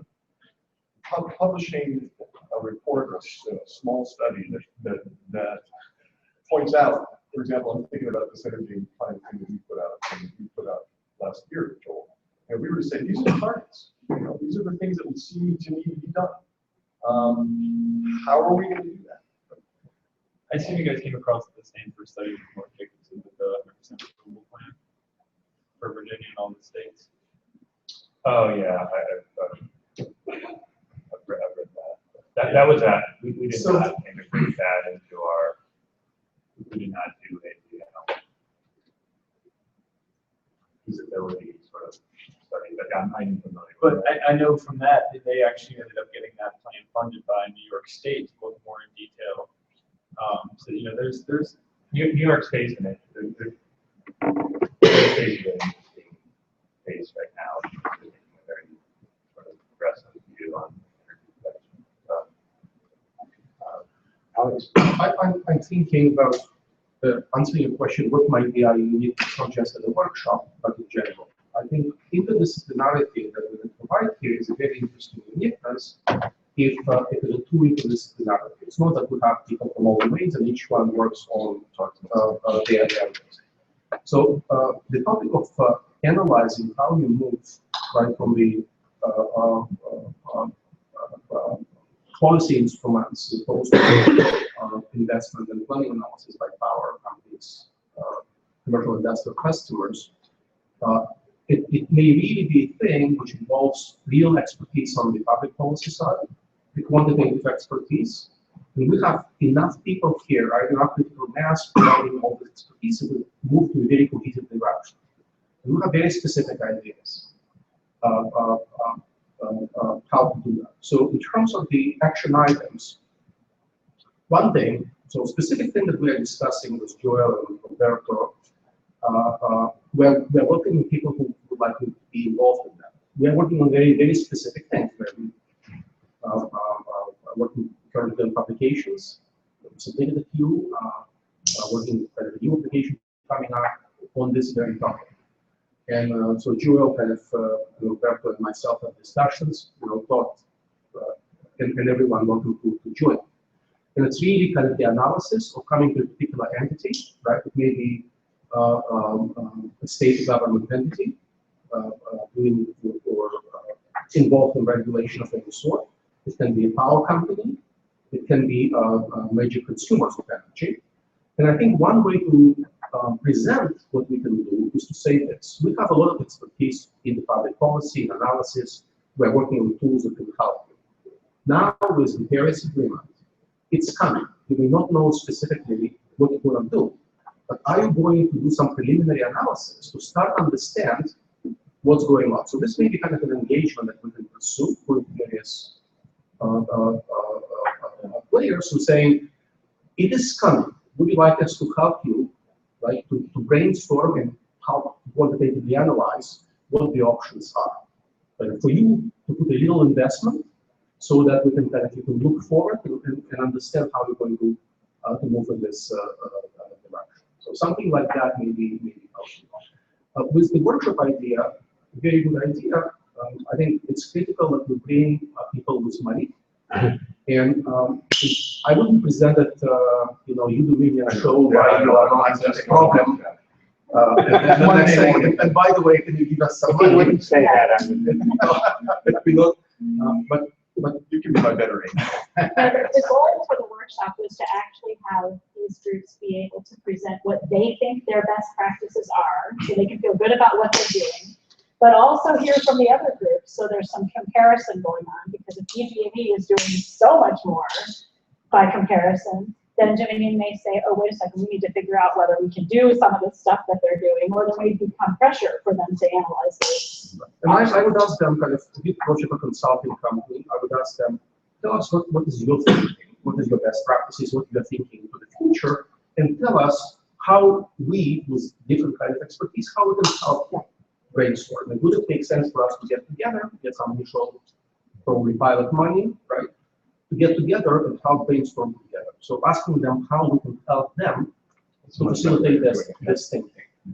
And the format of work, in order to facilitate that, it would be nice that in addition to asking them present, that also to have kind of breakout sessions, where we can have a bit smaller forum around the round table, and we can ask them kind of much more direct questions, what the action items might be, and try to facilitate some project. That was exactly the goal, and then being able to hear them talking may generate ideas we haven't even thought of for consultant projects or research projects. And we have now 5-year time frames, right? Countries are going to be responsible for doing something outside. Outside observers are going to be evaluating whether or not all countries have made good on their commitments in the previous 5 years. That process is now enshrined in the arbitration, I believe. So in a way, this is the morning after Paris. I mean, it's like, okay, the world now is going to start holding us accountable for whatever it is we just said. Not a binding thing, we're not being bound, but we are going to have to show up at these meetings every 5 years and say, what do we do? And we now are, it's this sort of peer pressure process that is the design of this whole thing. So if we were to take advantage, starting today, saying, look, we are in the business of helping you understand what you're wanting to do yourself, to meet the objectives that you all are now going to have to be responsible for. Whether you do or not is, we're not implementing this. We're helping you understand how you would get there in the spirit of the project that we did last year. Yeah, just to put some sort of bounds on what we found out, and I think it's an important message that I think connects with what we're saying here is, in the near term, Virginia is actually pretty well postured to meet goals. Our projections, sort of the trend since 2005, since most of the federal level, federal Obama administration's goals, obviously are not even part of the carbon reduction laws, but Virginia was well on track. That where it started to cross over into the red area was somewhere between 2025 and 2030 timeframe. And basically our message was that we're doing okay, we're sort of treading water, but things get really bad really quickly. And we have a decision space within the next 5 to 7 years that if we make smart, long-term decisions, we can bend the curve to actually be on track to meet 2050 goals. And so, nobody on this side of the room is in a situation or believes that we are, in dire straits. And that's a message that I think is important. But there's also that window of opportunity. Policy people like to talk about windows of opportunity. I think to build across your point, this is the morning after. What if there's an opportunity for us to model something at the Virginia or Northern Virginia scale based on the climate talks in Paris here and have them come and present their 5-year plan? Yeah, it's just I got in the room. I need to adjust this thing out, and I'd actually like to get people a lot smarter than me here to look at it. And if a chapter or two, it was actually about 90 pages, but if a chapter or two could kind of be the here's our motivation for coming to talk to you. I would love that to become something that you all can use as a sort of here's why I'm here. I think that I would really like to do that. So I'll re-engage, and I have some time in the next few weeks to update it, but also to give get your input. I would love that. So I'm glad that's present. So what is the consequence then? Would this be then a topic for a roundtable sort of COP21? Here's a framework that we put together. Yeah, if we were to issue it as a center report, take the 90 pages and boil it down to 25 or 30, professionalize it and do an update because it's been a while since that was done. Put it out as a discussion draft or as a study that we want to have a roundtable about. That it would be, I can imagine it would be thoroughly rewritten in order to really make the point that the center needs to make, which I think is right. I mean, I think a regional or local or state level activity is way more appropriate for our scale of possibilities now. It would get visibility in Richmond. It would get visibility in our community, and it would lay out some technical challenges, like what R&D do we need to be supporting at the university level or at the state level to be able to continue to profit from our leading or not lagging. We're not lagging yet, but the clock is ticking. And as you say, the decision space that if you mobilize soon, you can maintain your edge. And innovative states do that. They take their advantages and they keep adding to it. So we don't fall behind. And there's a whole series of things from water to forest to transportation to R&D to decision making, decisions. I mean, there's a lot of material. With the state level, we have some funding, so we can go to the players, power companies, and say, how do you think about moving forward? Can we help you brainstorm? Going to the Virginia government, we can say, you have a lot of players, right? Can we invest a little bit, right? We develop some tools and methodologies to help them think about it. So my question is whether at the Virginia government level, there's some sources of funding for that purpose. If we can put together some tools and methodologies that help various state players to think about how they move forward.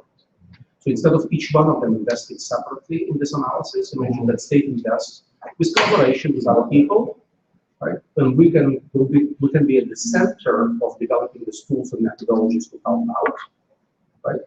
Getting some funding from the state, right? And helping, probably getting some players, power dominion, putting some money, right? So I think that there could be an international cooperative element to this too. I'm thinking Germany, where they're addressing the same issues. So you could get that in there to add again another Just over there.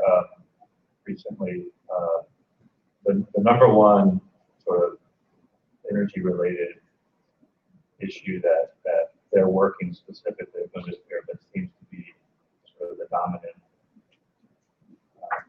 interest from the federal government is cybersecurity. Without a doubt. We don't have anybody here. Unquestionably. I know the university does. Yeah. And they have a very, maybe, I would say, arguably better than we do, at least as I can ascertain. They segment cybersecurity very much in functional areas. I think kind of have the whole team just on energy cybersecurity. We could bring some people who specifically specialize in cybersecurity. But one project we discussed, right, in really far, was kind of critical infrastructure production in the context of energy and power. Yeah. So one of the ideas, it's not just computer network security. It's much broader than that. The security of cyber physical systems. The systems are not designed to be robust, and a hit in very small points of the network can bring the whole thing down very easily. So, working in the area, how can you develop architectures, right? Working with power systems, for example, which will work very much as control system, kind of very optimization and control system, where when you get a reduction of supply for whatever reason, whether it's terrorism, whether it is natural disasters or whatever, how the system can very quickly configure itself so that the system, in a variety of extreme stress situations, can continue to operate. And it has a lot of policy and economic components because not only how you, so essentially when you have a reduction of supply, first of all, you need to very, very quickly shuffle supply demand on the power network. But secondly, there's another very interesting policy and economic issue. If you shut down somebody out of power, if you don't have enough supply, but you can shut down out of power companies and entities will be now wasting millions of dollars, right, in lost revenues, as opposed to those who can tolerate that. So how to put markets, right? So I think we discussed it actually with Dorman Smith of his team some time ago. So that may be kind of a very interesting connection, right? How in general we design or add design to the systems, existing systems, so that when there is any kind of disasters that are happening, the system knows to reconfigure itself, self-heal, right, in a way that makes economic sense. So that we not in those specific terms, but Mark Troutman, now in the School of Business with the Center for Infrastructure Security, we've talked about that idea. I mean, there's another element to basically physical security of this infrastructure as well. And can I just say, I think there's another, I don't think this is a project-based issue for us in the room, but it is, I think, a center activity. One of the meta questions is, as these systems get more complex, as we move farther away from a traditional utility model into a cyber-enabled, multiple sort of fuel-based system where demand management, like you're talking about right now, where the cyber issues, as you both have said, the fact that the system is inherently not robust against all sorts of activities that we now see converging. The problem of how do you analyze the emergent system? Power people don't know about cyber stuff very much. The cyber world doesn't know about energy transmission systems and the nuts and bolts, the sort of stuff that you were talking about. We need students for it. So if we were to position ourselves, I mean, you have to ask the question, well, what's the institutionalized way for public authorities to understand what's going on a continuing basis? The Public Utilities Commission doesn't have the expertise to do this. Dominion doesn't have the expertise to do this. The federal regulatory structures, which aren't really germane for Virginia, don't really respond to this requirement. The computer emergency response team people, they don't think strategically, they're thinking in a protective sense. None of the critical infrastructure people that are out there, I think, are sort of equipped to provide an ongoing assessment of the integrity of the system, where the surprises are likely to come down the road. If we go in this direction, where should we be attentive to surprises? Since the investments are so big, and since the time lags between when you build something and when you begin to see surprises are so long, we need to have an analytic capability, which is what we do, that can provide that on a contingency basis. And I love your idea of being the kind of the go-to people in Richmond or in Washington too, at the state level. You can imagine all the other southern states that have similar sort of power models that we do, having the same problem. I mean, if you have a bunch of nuclear plants in your system, you're going to see differently than if you have a bunch of coal-fired power plants, or you have a bunch of, you don't have gas here as much as other people do. I think, like, yeah, we burn it, but we don't. Well, yeah, we don't make it. So yeah, so we have in any case, our utility model is different here than it is in the PJM states and other places, right? It's so we would then be a kind of regional leader, southeastern regional leader, thinking about policy issues associated with energy transition. And that's an ongoing analytic problem. It's not a solution. It's not a bunch of individual projects. It's really allocation of intellectual resources to analysis for policy purposes that involves very complex and difficult and technological systems. I have to play referee. This has gone faster than I thought. And, we're going to have to draw a line under it. you want to talk a little bit about kind of how we were thinking about proceeding? I mean, getting us together again soon Yeah. was one of the issues. So we wanted to make sure we had kind of a buy-in and get some ideas from you guys, which you've been fabulous in sharing your thoughts. If you have anything else that you'd like to add, or other people you think we should involve, please email us. Let us know if there's anything that anything you want to add to this discussion. And then we're thinking of having on the order of quarterly meetings with the center, so that we can touch base and say, here are projects that we're wanting to initiate. Here's things that we want to push forward, so that we can continue the dialogue. And of course, we're going to do these workshops and seminars and things like that that Jennifer talked about. So that's how we're thinking of proceeding. But we'll probably want to come back to talk to a few of you at least about specific ideas where we can start some initiatives on putting together courses or funding. We'll probably be looking at developing an inventory of what's already been done or is going on campus, so we can put that on the webpage. We got a lot of work to do. And you guys gave us a great start, so I really appreciate that. And as you think, as you go about your own projects, and if we can be somehow helpful just by being a center and maybe engaging, levels that would, support what you're doing, I think that's one of our, at this point, we don't have the resources to, to provide that kind of support, but maybe we can provide that sort of extra oomph with the collective of having 2 schools now, and perhaps even more in the future, together on this. Just a short comment. I have 2 points on this subject that the last state. And the first one is that I do not see the clear linkage between climate change energy from the vision statement or whatever regarding the center, because some of you mentioned that the COP meeting is that the critical moment for us, and the center to be placed and visible to others and the surrounding stakeholders. But I do not see the clear increase with this low carbon climate path, how that is related to energy security issue right now. So from whenever the leadership team work together for the business statement and the support activities, that make it very explicit, and we'll just continue to make the supply side from the climate technology that it be the kind of a partnership with academia and would be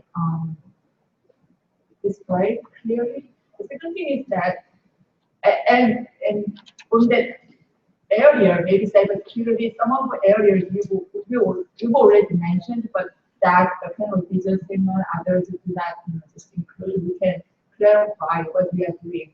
Just like that. Second thing is that I want to invest the website dramatically at the initial stage. And if you see the school board like GMU, Center for Energy Science and Policy, you will see the website, but the website shows empty content. And the media, there is a media information, but the media information doesn't show about what the committee is related to us. While MIT Energy Center shows the clear liquid and the very specifically moving forward to place in that. So we are not competing with just universities around us. We're competing with other universities and big universities here. So I would like to make a very kind of a huge investment for the short time being to make our website very established with information. Because we can just organize, we can just coordinate and then consolidate information. And then the virtual space will be the first place we should invest while we are working on the workshop. Clearly, the things we can do with the website is one, to create profiles of faculty or people probably to get affiliated. People in this room, it's informal affiliation, it doesn't cost people anything, and probably additional people will be able to say, we are ready to be affiliated. So people often they see actually the faces of people, and they can look. And the second thing, which is very, very easy to do, to take existing publications, existing work that we have, and everything related to energy power, let's create essentially a list of publications, and you can just list existing publications of faculty who are affiliated with the center. Yeah. So with doing nothing, essentially, it's already creates an impression that there is. So beyond people in this room, I'm sure that people will be willing to say we don't mind to get affiliated with the center. Let's see how it develops for that purpose. And getting their permission to point to their papers. Yeah. And organizing a release of papers so people can look, download, see stuff like that. Joel, you asked that on the form meeting. You just send us an email. We can use our stuff then easily. Yeah, I mean, I don't know how easy it is. Send me like PDF, Word docs, links. I can make sure they get put on. That's a great point. And it's a bit of a get back to the chicken and egg thing. You know, we have. It's important to have sort of a body of work that shows that we're focused on this area. But we also need to probably think about colleagues and others who might be willing to share their work and sort of bring into a wider body of expertise. But yeah, we definitely need to improve on that. And you know, occasionally, if you know what's in it for you all, like, there's got to be something in this for you all, and let the web, you know, through me, let the website be a voice for, if there's a conference you've attended that, or you want to advertise, you saw a brilliant, you saw a brilliant article, or just something insightful that's consistent with sort of what we're trying to do here. Bring it to my attention, and I'll put it right on there, and give me some feedback. This link stinks. I don't know why you're doing this, Dix. We should do more of this. Please let me know what you think would help out. I appreciate that comment. Can I say how thankful I am that you guys are doing this? I told somebody here early on, this is the one meeting this fall I want to come to. Because I think this is a really necessary and important thing, and I'm delighted that you're in charge of it. And you have way more experience and capabilities, I think, that certainly than I think we do all to make this happen. So Well, we want this to be, leadership is really cool. we want this to be a different kind of center. So there's a lot of centers at Mason, and a lot of them are very inward focused and don't really have this kind of meeting.